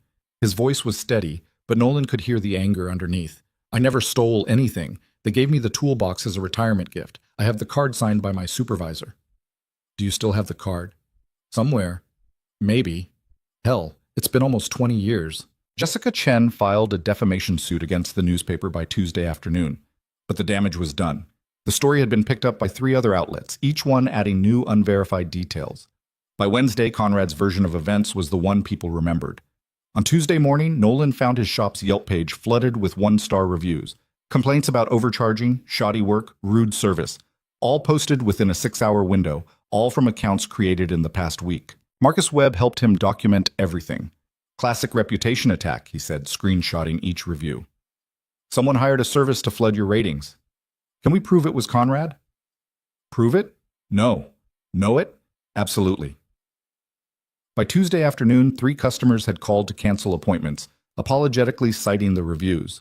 Mrs. Patterson came by to tell him she didn't believe a word of it, which somehow made it worse because it meant people were talking. On Wednesday, someone leaked Bernard's medical records to a blog that specialized in corporate conspiracy theories. The records showed Bernard had been treated for depression in 2010, the year after his retirement. The blog post implied he was unstable, that his documentation couldn't be trusted, that his testimony was motivated by mental illness rather than truth. That's a HIPAA violation, Jessica said when Nolan called her. Someone at his doctor's office or at the insurance company, or we'll find out who leaked it. We'll press charges. Will it matter? Jessica was quiet. The records are out there now. Conrad's lawyers will use them to question Bernard's credibility. They'll suggest the depression affected his judgment, that he might have imagined or exaggerated the safety violations. He didn't imagine anything. It's all documented. I know, but this is what they do. They don't have to prove you're lying. They just have to make a jury doubt you're telling the whole truth. Wednesday night, Nolan drove to his father's house for the first time in 3 years. Bernard lived in a small ranch on the east side of town, the kind of place union wages had made possible in the 70s. The lawn needed mowing, the gutters needed cleaning, but the lights were on and smoke was coming from the chimney. Bernard answered the door in a flannel shirt and jeans worn soft from decades of washing. Figured you'd show up eventually. You okay? I'm fine. Pissed off, but fine. Bernard led him to the living room, where the notebook lay open on the coffee table. You see what they're saying about me? Yeah. The toolbox thing is horseshit. I can prove it if I can find that card. And the medical records, Bernard's jaw tightened. I had depression after your mother died. Took medication for a year, saw a therapist, got through it. That's not a secret, but they're making it sound like I'm unstable. They're trying to discredit you before you testify. I know what they're doing. Bernard sat heavily in an armchair that had probably been there since Nolan was a kid. Question is whether it's going to work. Nolan sat across from him. Jessica thinks we can fight it, get the records excluded, file complaints about the leak, establish that none of it affects the validity of your documentation. But Conrad's good at this. He's been burying inconvenient truths for 30 years. He knows how to make people doubt what they see with their own eyes. Bernard was quiet for a moment, staring at the notebook. You know what I keep thinking about? There was this kid on my assembly line in 2015, maybe 19, 20 years old. First real job out of high school, sweet kid, hard worker. His name was Danny Chen. Chen like Jessica Chen? Her cousin, actually. That's how I got connected with her firm in the first place. Bernard shook his head. Danny was doing quality checks on the VX 7-cylinder heads, kept flagging ones that didn't meet spec, told his supervisor the alloy was showing stress fractures. You know what happened? They fired him, transferred him to a different line, told him if he couldn't keep up with production quotas, maybe assembly work wasn't for him. Bernard's voice went quiet. He quit 3 months later. Last I heard, he was working at a Target in Ann Arbor. Smart kid, good eye for detail, exactly the kind of person we needed. And we pushed him out because he cared more about doing it right than doing it fast. Does Jessica know about him? She's trying to find him. If Danny will testify about the quality control issues, it corroborates both our stories, shows a pattern of Conrad silencing anyone who questioned the production timeline. Nolan looked at the notebook, at his father's handwriting documenting the same kind of willful blindness Nolan had encountered in the engineering department. What if they come after Danny too? Dig up his records, trash his reputation? They probably will. That's what Conrad does. He finds the thing you're ashamed of and puts it on display. Bernard met Nolan's eyes. But here's what I realized this week, watching them try to destroy me. I'm not ashamed. I had depression after my wife died. So what? Half the people in this town have had depression at some point. I kept detailed records of safety violations because I gave a damn about the cars we were building. And if Conrad wants to twist that into something ugly, let him try. The evidence speaks for itself, and evidence isn't always enough. Maybe not, but it's what we've got. They sat in silence for a while. Outside, a car drove past, headlights sweeping across the living room wall. The house settled with familiar creaks, the sounds of a place that had weathered decades and was still standing. I'm sorry, Nolan said finally, for the past 3 years. For not calling, not visiting, for... You don't need to apologize. We're both stubborn. We both said things we didn't mean. That's what happens. Bernard shifted in his chair. But I'm glad you're here now. Me too. Nolan drove home feeling something he hadn't felt in a long time. Not quite hope, but maybe the possibility of it. Like maybe the stories Conrad was spinning could be countered with truth. Like maybe the documentation would be enough.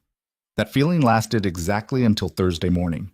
At 6:47 a.m., Nolan's phone started ringing. Jessica Chen, her voice tight with controlled fury. Turn on the news. Nolan fumbled for the TV remote. The local morning show was doing a segment about Vail Automotive, but instead of the bankruptcy proceedings or the safety recalls, they were focused on something else. The anchor was holding up a photograph.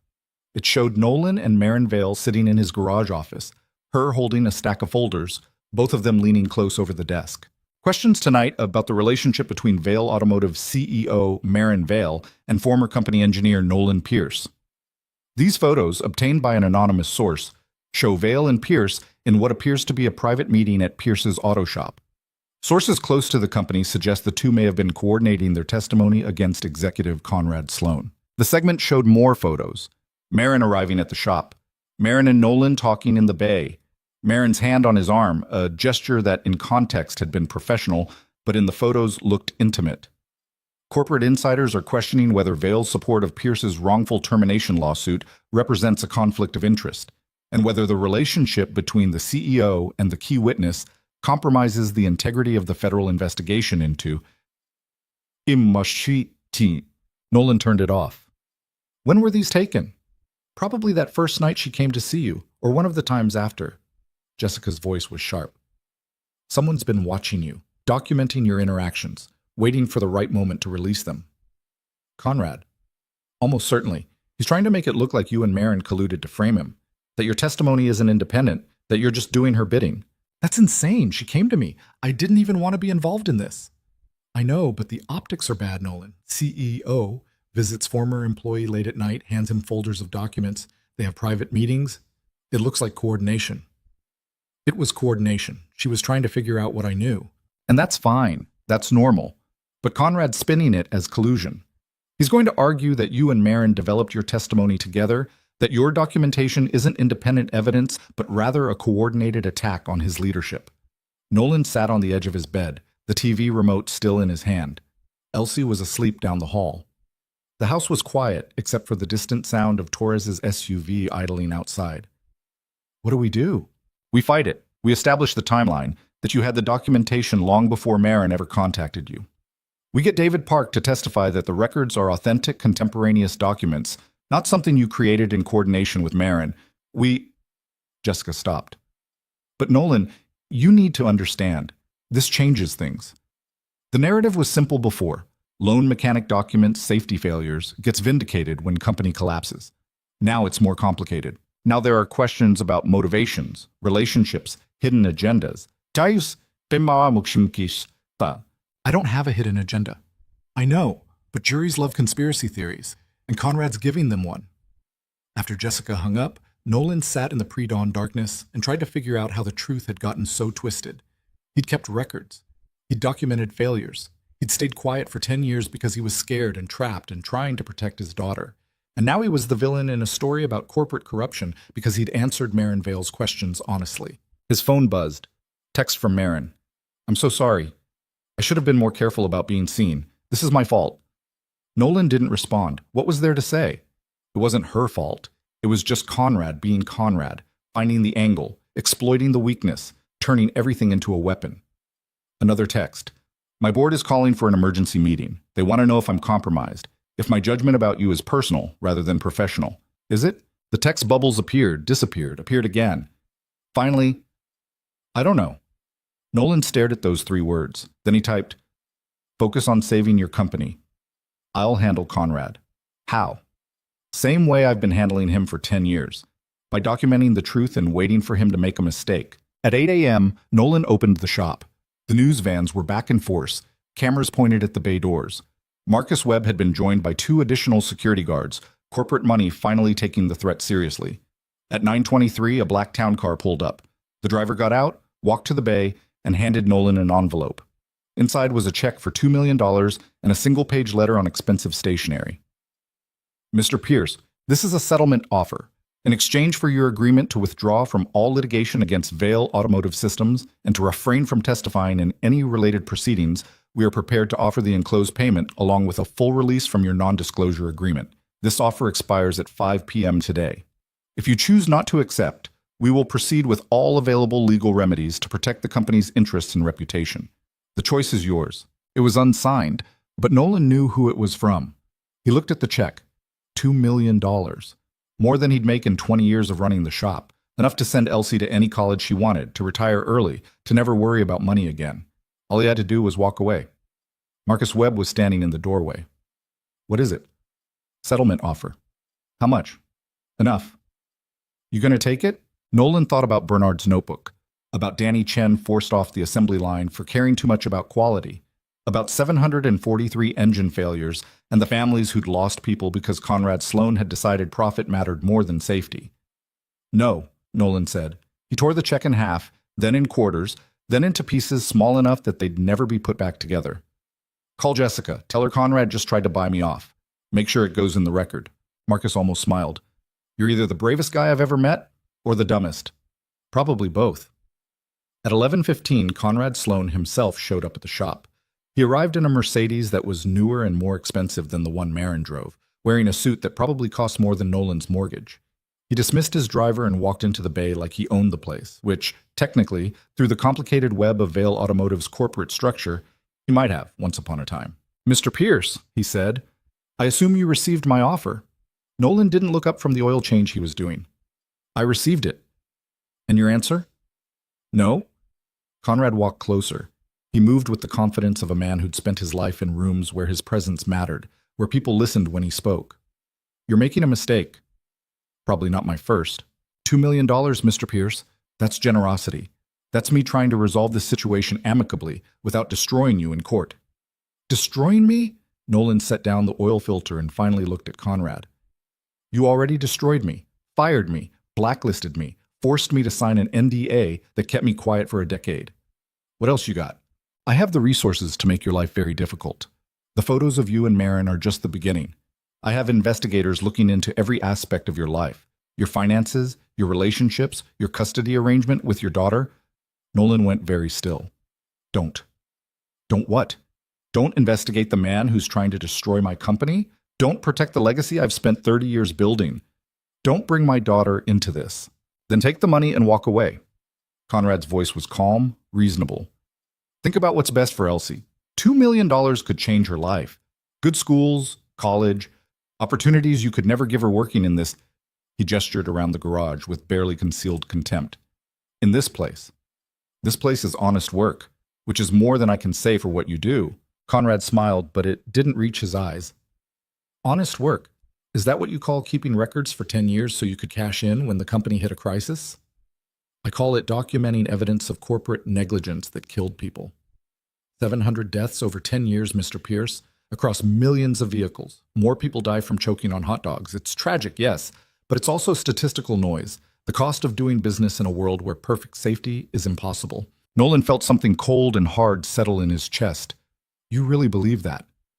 I believe in reality. I believe in making difficult decisions that keep companies alive and workers employed. You want to paint me as a villain? Fine. But I'm the villain who kept Vail Automotive running for 3 decades, who provided jobs for thousands of families, who built an empire that your precious documentation is now tearing apart. I'm not tearing it apart. You did that the moment you pushed defective engines into production. I made a business decision based on the information available at the time. You made a business decision to hide evidence and silence anyone who disagreed with you. Conrad's smile disappeared. Last chance, Mr. Pierce. Take the money. Walk away. Let me handle this mess the way it needs to be handled. No. Then you're a fool. Conrad turned to leave, then stopped at the bay door. I looked into your father's notebook. Very thorough, very detailed. Very convenient that he suddenly found it after 17 years. He didn't suddenly find it. He kept it, just like I kept mine. Or he created it recently based on your documentation to make your story look more credible. That's what my forensic analysts are going to testify, that Bernard Pierce fabricated evidence to support his son's lawsuit. You can't prove that. I don't have to prove it. I just have to make a jury doubt it. Conrad smiled again. You think you're the hero in this story, Mr. Pierce, the lone truth-teller standing up to corporate corruption. But you're not. You're just a bitter ex-employee with an axe to grind and a father willing to lie for you. And by the time I'm done, that's the only story anyone will remember. He left. The Mercedes pulled away, and Nolan stood in the bay, hands shaking slightly, trying to convince himself that Conrad was wrong. At 2:47 p.m., Jessica called. Bernard's deposition is off. Conrad's lawyers filed a motion to exclude his testimony, arguing he's not competent to testify due to his history of mental illness. That's discrimination. Yes, and we'll fight it. But it's going to delay everything, which is exactly what Conrad wants. Time to keep attacking your credibility, time to make this story so complicated that the truth gets buried under competing narratives. What about Danny Chen? Did you find him? We found him. He's willing to testify, but he's scared. Conrad's people have already contacted him, implied there would be consequences if he gets involved. What kind of consequences? The vague kind that can't be prosecuted but are terrifying anyway. Jessica sighed. Nolan, I need to ask you something. The settlement offer, was it really $2 million? Yeah. And you turned it down? Yeah. Why? Nolan thought about how to answer that. About Elsie and college funds and the practical reasons he should have taken the money. About Bernard and Danny Chen and all the people who'd been silenced over the years. About 743 engine failures and the families who deserve to know the truth. Because some things matter more than money, he said finally. Jessica was quiet for a moment. Okay, then we fight, all of it. The photos, the competency hearing, the attacks on your credibility. We fight until we win or until there's nothing left to fight for. Which do you think it'll be? Honestly, I don't know, but I've never seen someone turn down $2 million on principle before. So maybe we've got a chance. That evening, Nolan picked up Elsie from school. She was quiet in the car, staring out the window at the street she'd grown up on. Dad? Yeah, Bug? Some kids at school said you're going to be on TV, like a real TV show, not just the news. Maybe. There's going to be a hearing. People want to watch it. Are you scared? Nolan thought about that. Yeah, a little. Mom used to say being scared means you care about something. Your mom was right about that. Do you care about beating the bad guy? I care about telling the truth. Sometimes that's the same thing as beating the bad guy. Sometimes it's not. Elsie was quiet for a moment. Then she said, I think you should tell the truth even if you don't beat him, because then at least you'll know you tried. When did you get so smart? I've always been smart. You just don't notice because you're usually thinking about engines. Nolan smiled. You're right. I'm sorry. It's okay. Engines are important too. They went home and made grilled cheese sandwiches, watched a show about Antarctica. Elsie fell asleep during the segment about leopard seals, and Nolan carried her to bed the way he'd done 1,000 times before. At 9:34 p.m., his phone rang. Unknown number, but he answered anyway. Mr. Pierce? A woman's voice, nervous, young.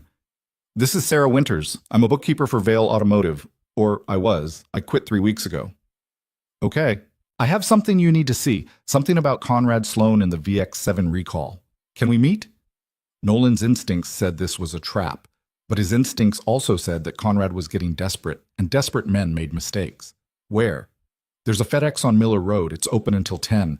I'll be in the parking lot. I'll be there in 20 minutes. He called Torres, who'd just switched out with the night shift guard, a guy named Patterson who was built like a refrigerator and had about as much personality. I need to go out. Can someone stay with Elsie? Patterson came inside without a word, settled into the living room recliner, and pulled out a paperback Western. Nolan grabbed his jacket and drove to the FedEx. Sarah Winters was exactly what her voice suggested. Mid-20s, scared, sitting in a 10-year-old Honda with the engine running like she might need to make a quick exit. She rolled down her window when Nolan pulled up next to her. Are you alone? Yeah. No recording devices? No lawyers? Just me. She handed him a manila envelope through the window. I found these 3 weeks ago, buried in Conrad's expense reports. He has a separate accounting system for certain transactions. Cash payments that don't go through the normal channels. Nolan opened the envelope. Inside were copies of payment authorizations, all signed by Conrad Sloan. Cash disbursements ranging from $5,000 to $50,000, paid to various individuals and companies. And next to each payment, a notation in Conrad's handwriting. One entry caught Nolan's attention. March 2015, payment to Metallurgy Analysis Inc., $15,000. Final report on VX7 alloy composition. Suppress findings. He paid to bury a metallurgy report, Nolan said. That's not all. Look at the one from June 2015. Payment to N. Pierce.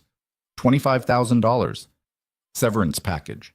NDA enforcement critical. He paid extra to make sure my NDA stuck. And there are more. Payments to journalists, to former employees, to anyone who might have known about the defect. He's been covering this up for 10 years, paying people off, buying silence. Sarah's hands were shaking on the steering wheel.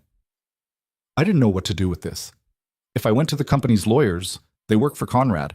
If I went to the press, I'd be violating my own NDA. But then I saw your lawsuit and I thought, maybe you could use it. Why are you giving this to me? Because my sister died in a VX7 engine failure 2 years ago.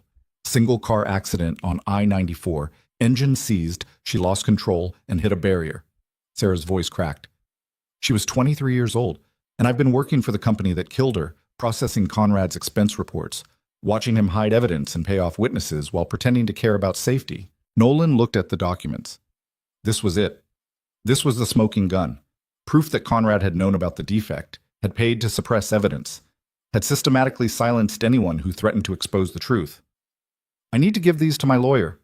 I know, just don't say where you got them. I can't afford to lose my severance package. It's all I have left of my sister's estate, the wrongful death settlement. Vale settled with your family? $50,000 and an NDA. My parents signed it before I could stop them. They needed the money for my dad's medical bills. Sarah wiped her eyes. Everyone who knows the truth is being paid to stay quiet. That's how Conrad survived this long. He doesn't fight the evidence. He just buys everyone who has it. Not everyone. Sarah looked at him. No, not you. That's why I'm here. She drove away, taillights disappearing into the night. Nolan sat in the FedEx parking lot, holding an envelope full of evidence that would destroy Conrad Sloan, and felt the weight of it like a physical thing. He drove home and called Jessica. It was almost 10 p.m., but she answered immediately. I have Conrad's payment records, Nolan said. Proof he paid to suppress the metallurgy report. Proof he's been buying silence for 10 years. Everything. How did you get them? Someone gave them to me. Someone who can't be named. That's going to be a problem. We need to establish chain of custody. Prove they're authentic. They're authentic. I can feel it. These are Conrad's records. Feelings don't hold up in court, Nolan. We need... She stopped. Email them to me. I'll have David Park analyze them tonight. If they're real, if we can verify them, this changes everything. Nolan photographed every page and sent them over. Then he sat at his kitchen table and waited for the call that would tell him whether he'd finally found the evidence that Conrad couldn't explain away. The call came at 11:47 p.m. They're real, Jessica said. David verified the signatures, cross-referenced the payment dates with Conrad's known schedule, matched the handwriting to other documents we have. This is authentic documentation of a systematic cover-up spanning a decade. So we have him. We have him. The federal hearing is in 2 weeks. This evidence, combined with your documentation and Bernard's records, proves Conrad knew about the defect from the beginning and paid to hide it. He's done. Nolan felt something unfamiliar, not quite victory, but close to it. Relief, maybe. Or just the exhaustion of carrying a secret for so long and finally being able to set it down. What happens now? Now we prepare. Because Conrad's going to come at us with everything he has left. This is his last stand, and he knows it. After Jessica hung up, Nolan checked on Elsie.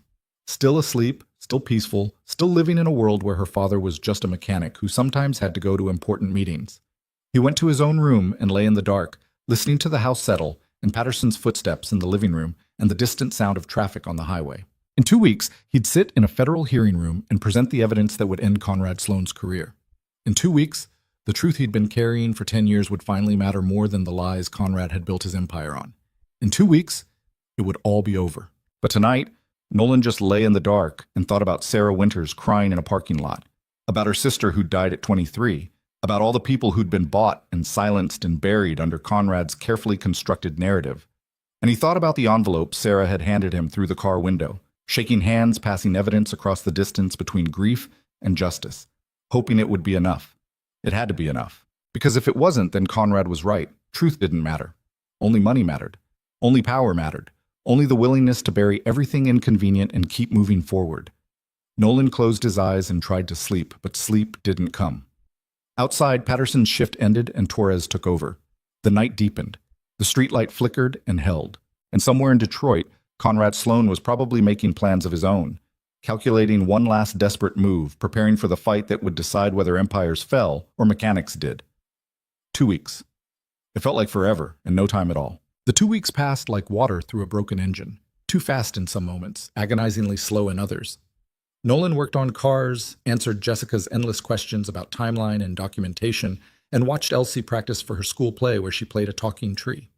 Normal life continued around the edges of everything that was about to happen.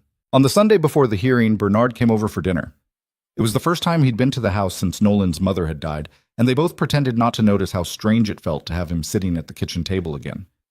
"You ready for Tuesday?" Bernard asked, pushing meatloaf around his plate the same way Elsie did when she wasn't really hungry. "No." "Good. If you were ready, I'd be worried you weren't taking it seriously." Elsie looked up from her own plate. "Are you going to be on TV too, Grandpa?" "Might be, Bug, if the judge lets me talk." "What are you going to say?" Bernard glanced at Nolan, then back at Elsie. "I'm going to tell the truth about what I saw at the car factory, about the engines that weren't made right. Because the bad guy told them to make them wrong? Something like that." "Good. Bad guys should get in trouble." Elsie said it with the absolute certainty of someone who still believed the world worked the way it was supposed to. After dinner, after Elsie went to bed, Bernard and Nolan sat on the back porch drinking coffee that had gone lukewarm. The November air had teeth in it now, winter starting to show itself. "I've been thinking," Bernard said, "about what Conrad said, about us making up evidence to support each other. We didn't make up anything." "I know, but what if the jury believes him? What if they look at us, father and son, both with grudges against Vail Automotive, and decide we're just two bitter men trying to burn down the company that wronged us? Then they're not paying attention to the evidence. Evidence can be interpreted a lot of ways. Conrad's good at making people see what he wants them to see." Bernard set down his coffee cup. "I'm just saying, be prepared for the possibility that we tell the truth and nobody believes us anyway." "You having second thoughts?" "No, but I'm 71 years old. I've lived long enough to know that doing the right thing doesn't always end the way you hope it does." Nolan watched the neighbor's cat stalk something in the yard, patient and focused. "You remember when I was 16 and I got caught shoplifting that carburetor from O'Reilly's? Yeah, dumbest thing you ever did. You made me go back and apologize to the manager, pay for it with money from my summer job, face the consequences.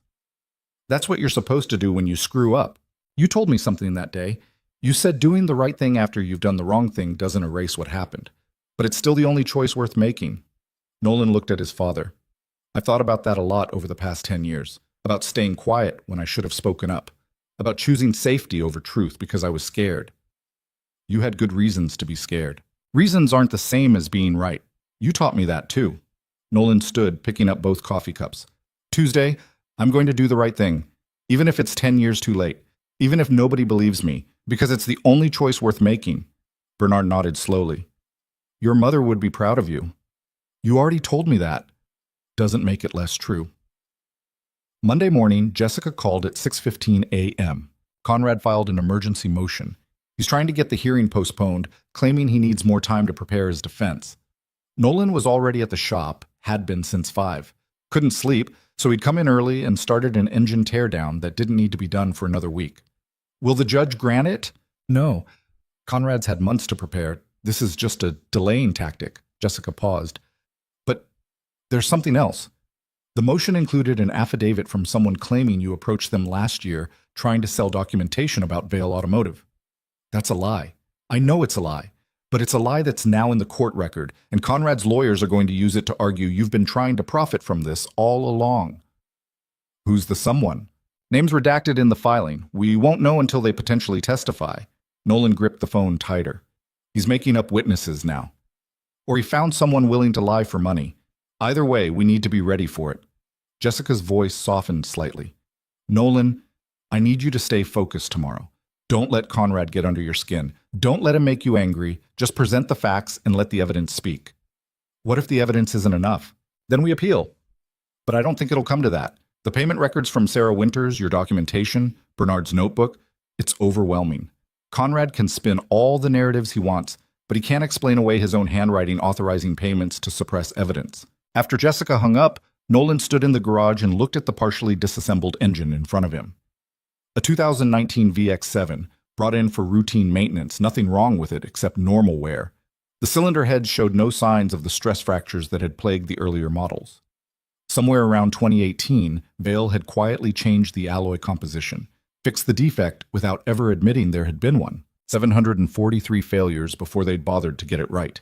Marcus Webb came in around 8, carrying coffee and looking like he hadn't slept much either.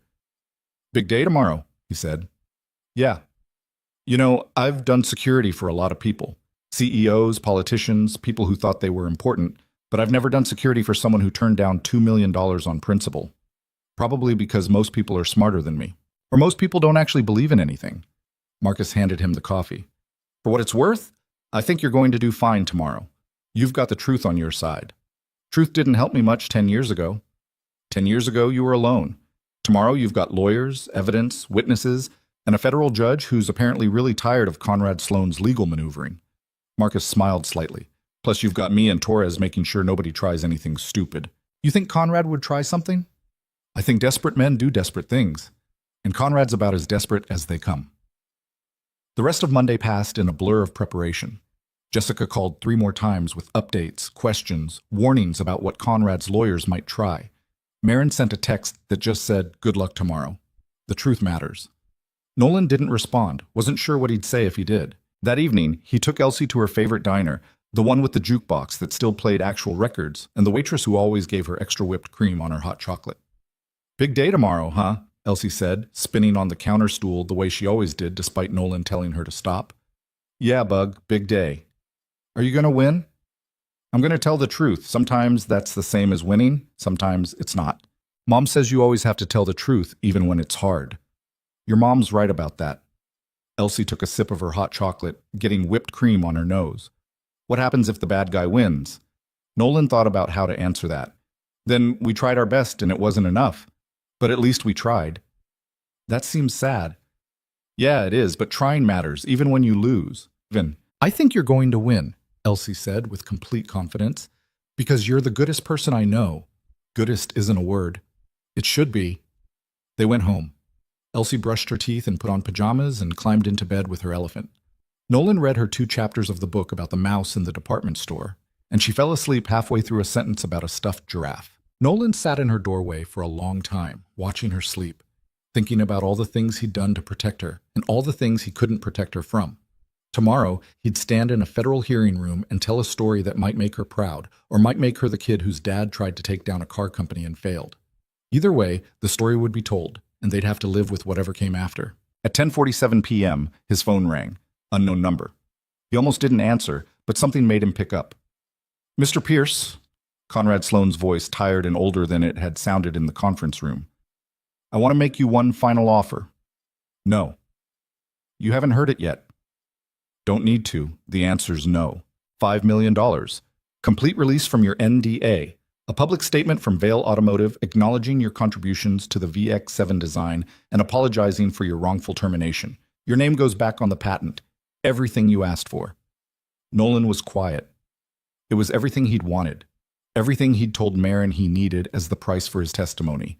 But coming from Conrad, it felt like poison disguised as food. "What's the catch?" "You withdraw from the hearing. You don't testify.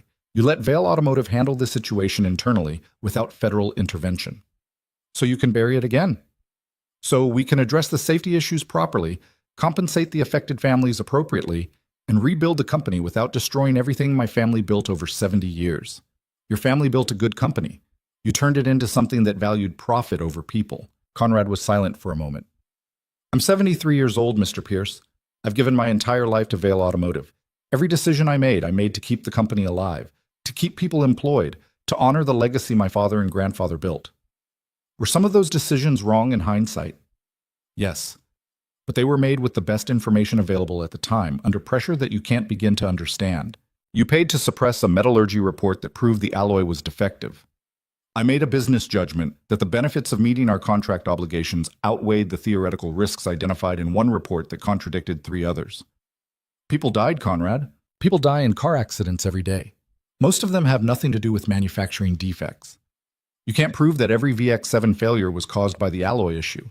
You can't prove that fixing it earlier would have saved all those lives. You're making assumptions and calling them facts." Nolan felt something cold settle in his chest. "You actually believe that. You actually think you did nothing wrong. I think I made difficult decisions in impossible situations. And I think you're about to destroy a company that employs 14,000 people because you're angry about what happened to your career." Conrad's voice hardened. "Take the $5 million. Put your name back on the patent. Walk away knowing you got justice. Because if you go through with this hearing, I will destroy you. I will bring witnesses who will testify you tried to sell corporate secrets. I will expose every mistake you've ever made, every financial problem, every personal failure. I will make sure the only thing people remember about you is that you were a bitter, vindictive ex-employee who destroyed thousands of jobs because you couldn't let go of a grudge. You done? Think about your daughter, Mr. Pierce. Think about what kind of life $5 million could give her. Think about whether your pride is worth more than her future. Nolan hung up. Then he blocked the number, turned off his phone, and sat in the dark kitchen trying to stop his hands from shaking. $5 million. His name on the patent. Everything he'd wanted. And all he had to do was let Conrad Sloan walk away from killing 743 people through negligence and greed. He thought about Elsie sleeping down the hall, about the life that kind of money could buy her, college without debt, opportunities without limits, everything he'd never been able to give her on a mechanic's salary. He thought about Sarah Winters crying in a parking lot, about her sister dead at 23, about all the families who'd gotten settlement checks and NDAs instead of truth. He thought about Bernard's notebook and Danny Chen pushed off the assembly line and 10 years of engines failing exactly the way Nolan had predicted they would. Then he got up, checked the locks on the doors, looked in on Elsie one more time, and went to bed knowing he'd made his choice a long time ago. The only question had been whether he'd have the courage to follow through. Tuesday morning came gray and cold, the kind of November day that promised winter was coming whether you were ready or not. Nolan put on the blue shirt Jessica had told him to wear, the one without grease stains, and drove to Detroit with Bernard in the passenger seat and Marcus Webb following in the SUV behind them. They didn't talk much. Bernard dozed off somewhere around the Ohio-Michigan border, and Nolan was left alone with the road and his thoughts and the weight of what he was about to do. The federal building in Detroit was all granite and glass, imposing in the way government buildings were supposed to be. Security took 20 minutes. Metal detectors, bag searches, the casual indignity of being treated like a potential threat. Jessica met them inside, wearing a suit that probably cost more than Nolan's car, and carrying a briefcase that looked heavy enough to need its own security clearance. Conrad's already here, she said, with his full legal team, and Marin's here too, though she's not testifying. She just wanted to be present. How is she? Nervous. Her board is watching this hearing closely. If things go badly for Conrad, they'll remove him and probably replace him with her permanently. If things go well for him... Jessica didn't finish the sentence. They both knew what happened if Conrad survived this. The hearing room was smaller than Nolan expected, more like a large conference room than a courtroom. The judge, a woman in her 50s named Margaret Chu, who had a reputation for not tolerating nonsense, sat at the front behind a bench that looked like it had been there since the building was built. Conrad was at one table with 3 lawyers. Jessica guided Nolan and Bernard to the other table, where David Park was already set up with a laptop and enough binders to build a small fort. Marin sat in the gallery behind them. When Nolan glanced back, she gave him a small nod that might have been encouragement or might have been apology. He couldn't tell. Judge Chu called the hearing to order at 9 a.m. exactly. This is a preliminary hearing to determine whether there's sufficient evidence to refer this matter to the Department of Justice for criminal investigation, she said, looking over reading glasses at everyone in the room. I've reviewed the filings from both sides. Mr. Pierce, your counsel will present evidence first. Jessica stood. Thank you, Your Honor. We'll be presenting documentation showing that Vale Automotive Systems, under the direction of Conrad Sloan, knowingly concealed a dangerous defect in the VX7 engine platform, suppressed evidence of that defect, and systematically silenced employees who attempted to report safety concerns. She walked Nolan through his testimony calmly, methodically. When did you first identify the defect? What warnings did you issue? How did the company respond? What documentation did you keep? The facts, just the facts, nothing that could be twisted. Nolan answered in the same flat tone he'd used in the deposition. He'd spent 10 years practicing how to tell this story without emotion, and the practice showed. Then Jessica introduced Bernard's notebook. Bernard testified about the manufacturing shortcuts, the accelerated production timeline, the quality control violations. His voice shook slightly, but the evidence was solid. Finally, Jessica presented the payment records from Sarah Winters. Conrad's handwriting, Conrad's signature. $15,000 to suppress a metallurgy report. $25,000 to enforce Nolan's NDA. Payment after payment, silencing witness after witness. Your Honor, Jessica said, this is not a case of honest business disagreement. This is systematic corporate misconduct resulting in at least 743 documented deaths. Mr. Sloan had evidence of a lethal defect and chose to hide it rather than fix it. Judge Chu looked at the documents in front of her, then at Conrad. Mr. Sloan, you'll have your opportunity to respond, but I have to say these payment records are concerning. Conrad's lead attorney stood. Your Honor, we dispute the authenticity of those records. They were provided by an anonymous source with no chain of custody. We have no way to verify they're genuine. The handwriting analysis, Jessica started, is based on documents that could have been forged. We have our own handwriting expert who will testify that the signatures are inconsistent with Mr. Sloane's known writing samples. Judge Chu made a note. We'll hear from both experts. Mr. Sloane, do you wish to testify? Conrad stood. He looked older than he had in the deposition, more tired, but his voice was still strong when he spoke. Your Honor, I've spent 43 years at Vale Automotive. I've made thousands of decisions, many of them difficult, all of them with the company's best interests and the welfare of our employees in mind. Mr. Pierce was a talented engineer who made valuable contributions to the VX7 design, but he was also inflexible, unable to accept that engineering is about balancing competing priorities: safety, cost, timeline, manufacturability. When we couldn't meet every specification he insisted on, he took it personally. And when we had to let him go for performance issues, he began a decade-long campaign to destroy the company that had given him his start. Nolan started to stand, but Jessica put a hand on his arm. Wait. The payment records Ms. Chen presented, Conrad continued, are sophisticated forgeries created to support Mr. Pierce's narrative. I never paid to suppress evidence. I never authorized payments to silence employees. These documents are fabrications, and we will prove that conclusively. Judge Chu looked at the payment records, then at Conrad. Mr. Sloane, setting aside the authenticity question for a moment, are you denying that you had any knowledge of the VX7 defect prior to the recent recalls? I'm saying that we had reports of potential issues, as we do with every engine platform. Some engineers thought the alloy composition needed adjustment. Others believed it was within acceptable parameters. We ran additional tests, consulted external experts, and made a judgment call based on the best available data.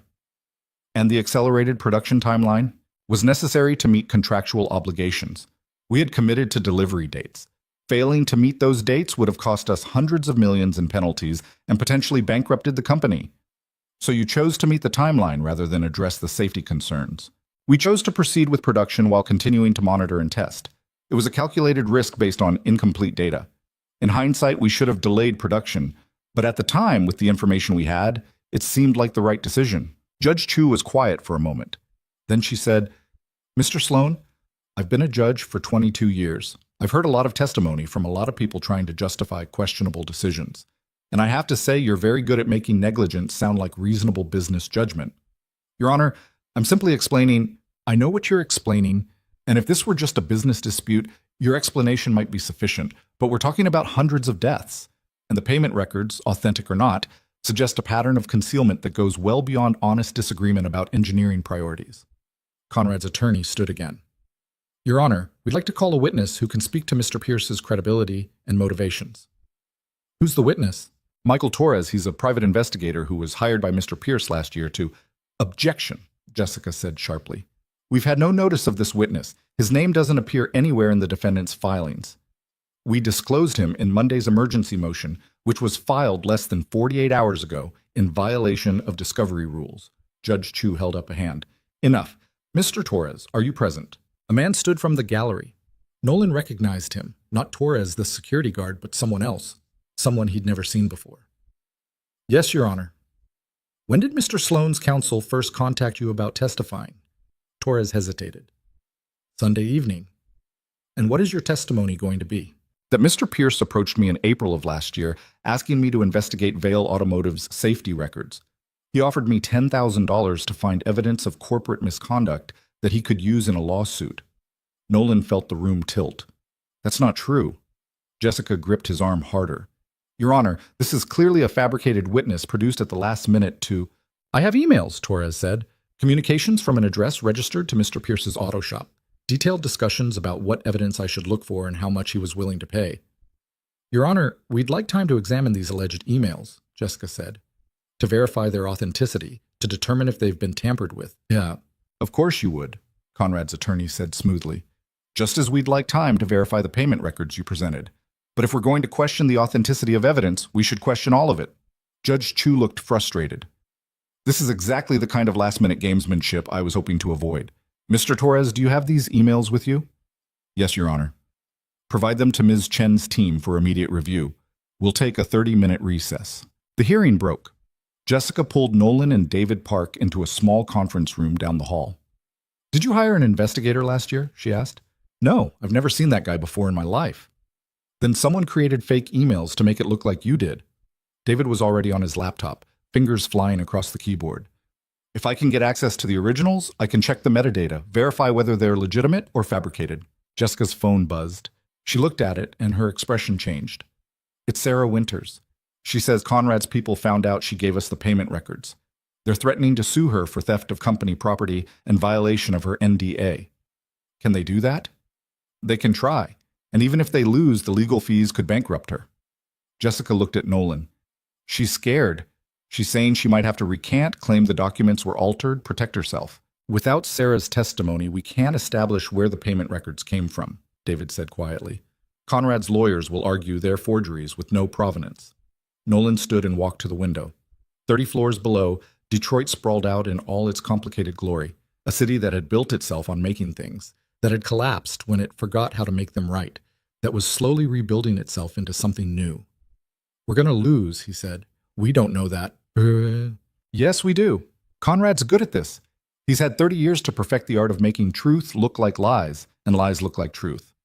He'll discredit Sarah, discredit the payment records, put his fake investigator on the stand to make me look like a con artist. And in the end, it'll be my word against his. Former employee with a grudge versus respected executive with a lifetime of service. Jessica was quiet, because she knew he was right. Nolan turned back from the window. Unless we have something Conrad can't explain away, something he can't spin or discredit or hide. Like what? Like the original metallurgy report, the one Conrad paid to suppress. If we could find that, if we could show what it actually said. It's gone, Nolan.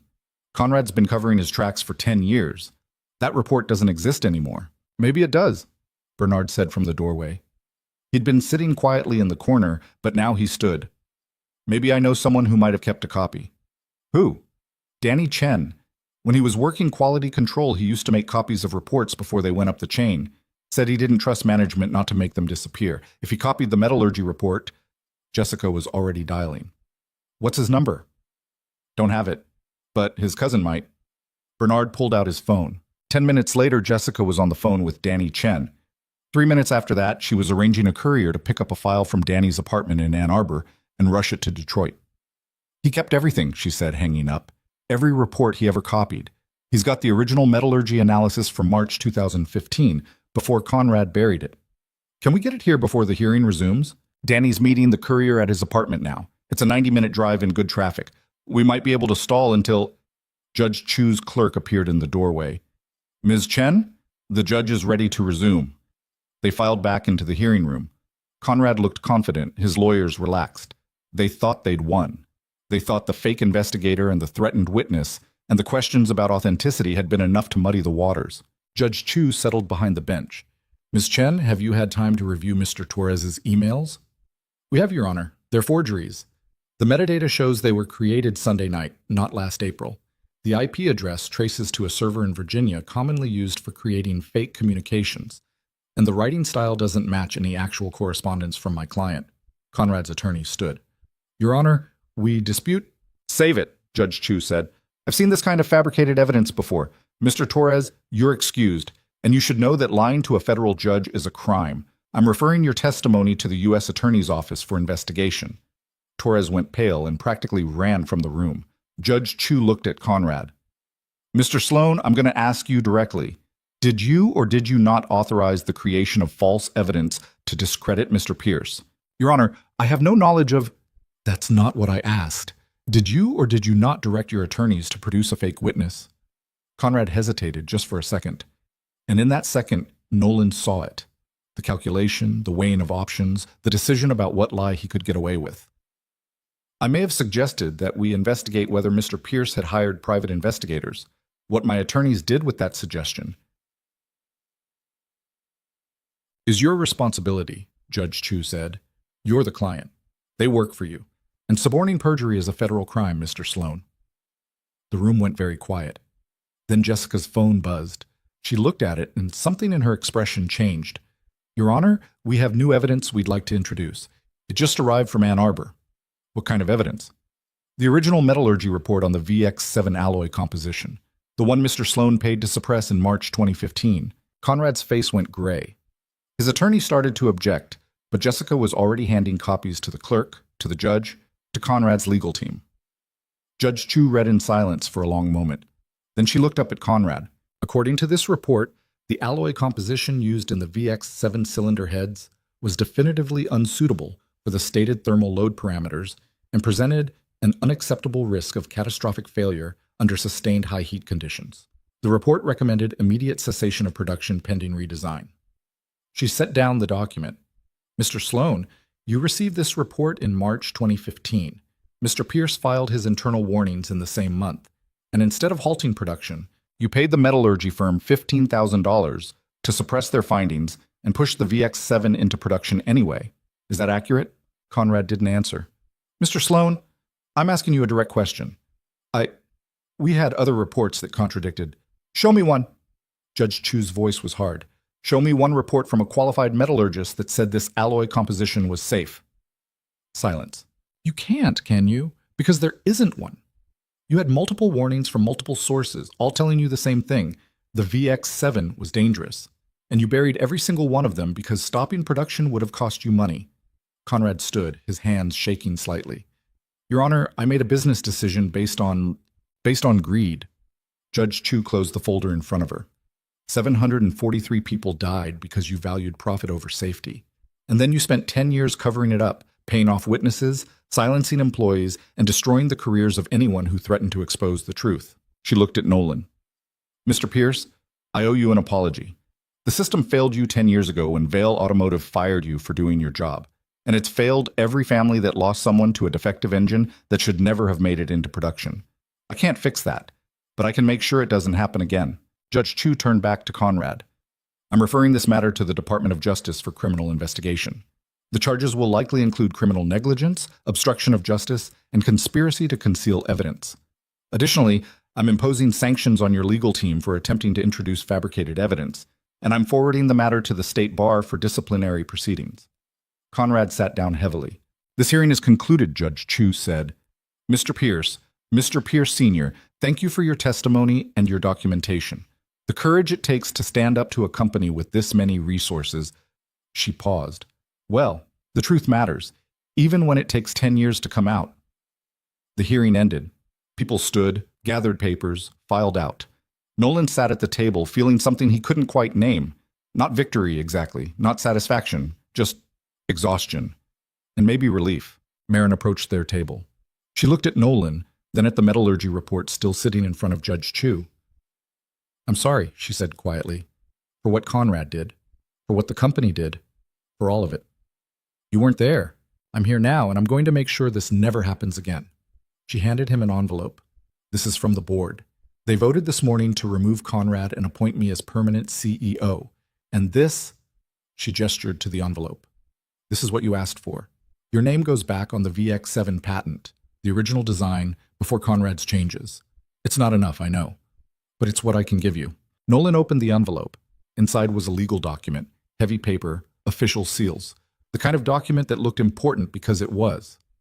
Patent amendment and attribution correction, listing Nolan Pierce as primary design engineer on the VX7 engine platform, acknowledging his contributions, restoring what had been taken. Thank you, he said. Marin nodded. Then she left, and it was just Nolan and Bernard and Jessica gathering files and preparing to leave a building where the truth had finally been told. Outside, the November sky had cleared slightly, weak sunlight breaking through the clouds. News vans surrounded the building, not the local affiliates anymore, but national networks. The story had grown beyond Grayford, beyond Detroit, beyond one mechanic and one executive. It was a story about what happened when profit mattered more than people, and what it cost to finally tell the truth. Jessica fielded questions from reporters while Nolan and Bernard walked to the car. Marcus Webb followed at a discreet distance, still on duty even though the danger had probably passed. You did good in there, Bernard said as they drove back toward Ohio. We both did. Your mother would be proud. You keep saying that.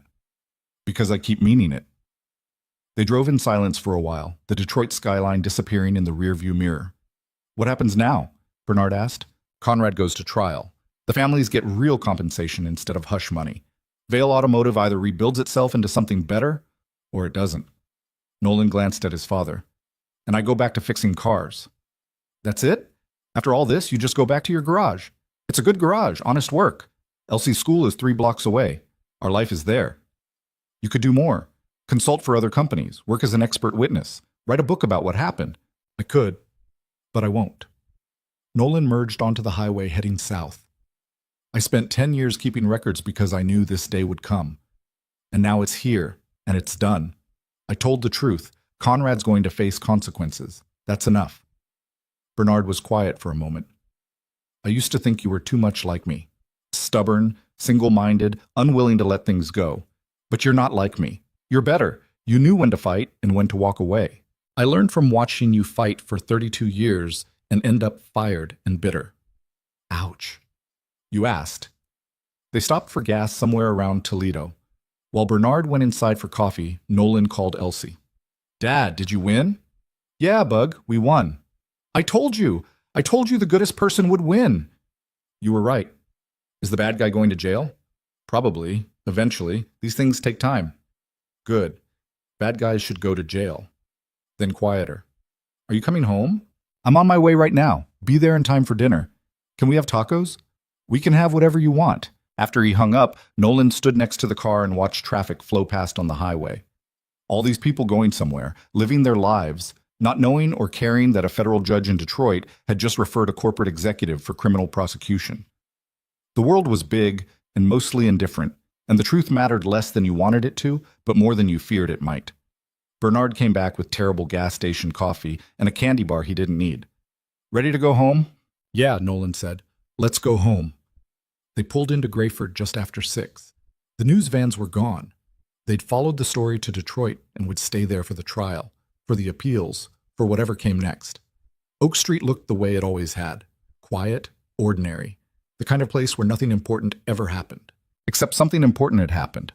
A mechanic in a 2-bay garage had documented the truth for 10 years, and when the moment came, he'd been brave enough to tell it. Elsie ran out of Mrs. Patterson's house when Nolan pulled up, practically tackling him with a hug that knocked him back a step. You're famous. You're on TV and everything. I'm not famous. I'm just your dad. You're my dad who beat the bad guy. We beat the bad guy, Nolan corrected, gesturing to Bernard. Me and Grandpa together. Then you're both heroes. They went inside, made tacos with too much cheese and not enough lettuce, exactly the way Elsie liked them. Watched a nature documentary about penguins. Bernard fell asleep on the couch during the segment about predators, and Elsie curled up next to him, her small hand resting on his arm. Nolan sat in the kitchen and looked at the patent document Marin had given him. His name, printed in official typeface. Recognition of what he'd done before everything went wrong. It wasn't justice. Justice would be those 743 people still alive. But it was something. An acknowledgement. A correction of the record. His phone buzzed. Text from Jessica. DOJ confirmed they're opening a criminal investigation. Conrad's looking at 10 to 15 years if convicted. You did it. Another text from Sarah Winters. Thank you. My sister would be proud. Another from Danny Chen. Glad the report helped. Glad I kept it. And one from Marin. The board approved a compensation fund for the families. Real money, no ND. As required. It's not enough, but it's a start. Nolan turned off his phone and sat in the quiet kitchen, listening to the house settle and Elsie's soft breathing from the living room and Bernard's gentle snoring. He'd spent 10 years waiting for this moment. 10 years documenting, recording, preserving evidence that a defect existed and people had known and nobody had cared enough to stop it. And now the moment was here, and it felt smaller than he'd expected. Less triumphant, more like the end of a long shift where you'd fixed what you could and accepted what you couldn't. The next morning, Nolan opened the shop at 8 like he always did. There was a Subaru waiting for an oil change and a Ford that needed new tires, and a Dodge with a mysterious rattle that would probably turn out to be something simple and stupid. Normal work. Honest work. The kind of thing that didn't make the news but kept the world running anyway. Around 10, a young woman came in with a Honda Civic that was making a clicking noise. Nolan listened to the engine, heard the timing, recognized the pattern. VX7 engine? He asked. Yeah, is that bad? Depends. What year? 2016. Nolan felt something familiar settle in his chest. I need to check something. It'll take about an hour. He pulled the cylinder head and examined the alloy composition, looking for the stress fractures he'd seen so many times before. But the metal was clean, properly heat-treated. No signs of the defect that had plagued the earlier models. You're fine, he told her. This is one of the fixed models. The clicking is just your valve adjustment. I can fix it in 20 minutes. Are you the guy from the news, the one who sued Vail Automotive? I'm a mechanic, but yeah, that was me. My brother died in a VX7 engine failure 3 years ago. She said it matter-of-factly, like she'd said it so many times the emotion had worn smooth. Insurance company ruled it driver error. Our family got nothing. I'm sorry. Is Vale going to pay us now? Now that everyone knows the truth? They're setting up a compensation fund. You should call this number. He wrote down Jessica Chen's office number on a shop rag. Tell her what happened. She'll help you. The woman took the number, looking at it like it might disappear. Thank you for what you did, for making them admit it. After she left, Nolan stood in the bay and thought about all the people he'd never meet who'd been affected by Conrad's decisions. All the families who'd lost someone and been told it was their fault, their bad luck, their failure to maintain the vehicle properly. All the people who'd never know that someone had tried to warn the company and been silenced for it. The truth was out now. It wouldn't bring anyone back, wouldn't undo the damage, but it would at least let people know it wasn't their fault. That had to count for something. Marcus Webb came by around noon, no longer on duty, but apparently in the habit of checking in. You okay? He asked. Yeah, just thinking. About? About how telling the truth doesn't fix anything. It just lets people know what really happened, and sometimes that's enough, and sometimes it's not. Marcus leaned against the workbench. You know what I learned doing security? Most people aren't looking for justice.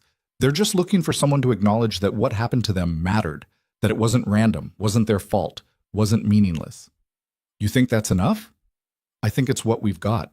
That afternoon, Nolan picked up Elsie from school. She climbed into the car and immediately started talking about her day, about the spelling test she'd aced, and the boy who'd thrown up in the cafeteria, and the art project that was due Friday. Mrs. Patterson says you're a hero, Elsie said. Mrs. Patterson says a lot of things. Are you, though? A hero? Nolan thought about how to answer that. I did what I thought was right. Took me a long time to find the courage to do it, but I did it eventually. I don't know if that makes me a hero. What does it make you? Someone who finally stopped being scared. Elsie considered this. I think that's the same thing. They went home, made spaghetti with sauce from a jar, watched Elsie practice her lines for the school play where she played a talking tree. Normal evening things, ordinary life. At bedtime, Elsie looked up at Nolan from her pillow. Dad, are you glad you told the truth? Even though it was hard? Yeah, Bug, I am. Even though it took 10 years? Even though it took 10 years. Good, because Mrs. Patterson says it's never too late to do the right thing. Mrs. Patterson's right about that. Elsie rolled over, hugging her elephant. I'm glad you're not a regular mechanic anymore. I'm glad you're a hero mechanic. I'm still just a mechanic, Bug. Nope, you're a hero mechanic. I decided.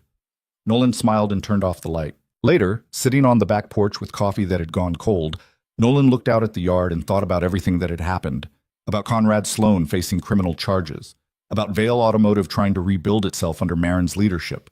About the compensation fund and the patent correction and all the ways the system had finally, barely, creakingly acknowledged that something wrong had happened. It wasn't perfect. It wasn't complete. People were still dead. Families were still broken. Years had been lost that couldn't be recovered. But the truth was out there now. In court records and news reports and federal investigations. And maybe that mattered. Maybe truth had its own kind of power, even when it came too late to prevent the damage it documented. Nolan's phone buzzed one last time. Text from Bernard. Your mother used to say that doing the right thing doesn't always feel good. Sometimes it just feels necessary. I think she'd be proud we finally figured that out. Nolan typed back, Thanks, Dad, for everything. Then he turned off his phone and sat in the darkness of his backyard in Grayford, Ohio, where he was still just a mechanic who ran a small shop and raised his daughter alone and sometimes fixed the broken things that other people had given up on. The difference was, now people knew his name, knew the story, knew that sometimes one person with a filing cabinet full of evidence and the courage to finally use it could make the powerful answer for what they'd done. It was a small victory in a world that needed bigger ones, but small victories added up. And maybe that's all anyone could really do. Fix what they could fix, document what they couldn't, and hope that someday someone would care enough to listen. The streetlight on the corner flickered and held, casting its steady glow over a neighborhood that looked exactly the same as it had yesterday, but was somehow different. Because truth had been told here. Justice had started here. And a mechanic in a two-bay garage had proven that ordinary people could stand up to extraordinary corruption and occasionally, just occasionally, win. Nolan finished his cold coffee and went inside to a house full of the quiet sounds of a life well lived. His daughter breathing softly in sleep, the refrigerator humming, the heat clicking on against the November cold. Tomorrow, he'd open the shop and fix cars and be the same person he'd always been, just with a story now that people would remember. Tonight, he just sat in the kitchen where he'd made 1,000 meals and held a patent document that finally had his name on it, and thought about how sometimes doing the right thing doesn't change everything, but it changes enough. And enough, Nolan had learned, was all you could really ask for. If you enjoyed this story, please give the video a like and share your thoughts in the comments below. I read every comment and truly appreciate hearing your opinions. Don't forget to share this video with anyone who enjoys this kind of content and subscribe to the channel so you never miss our next fascinating story. Thank you so much for watching, and I'll see you in the next video.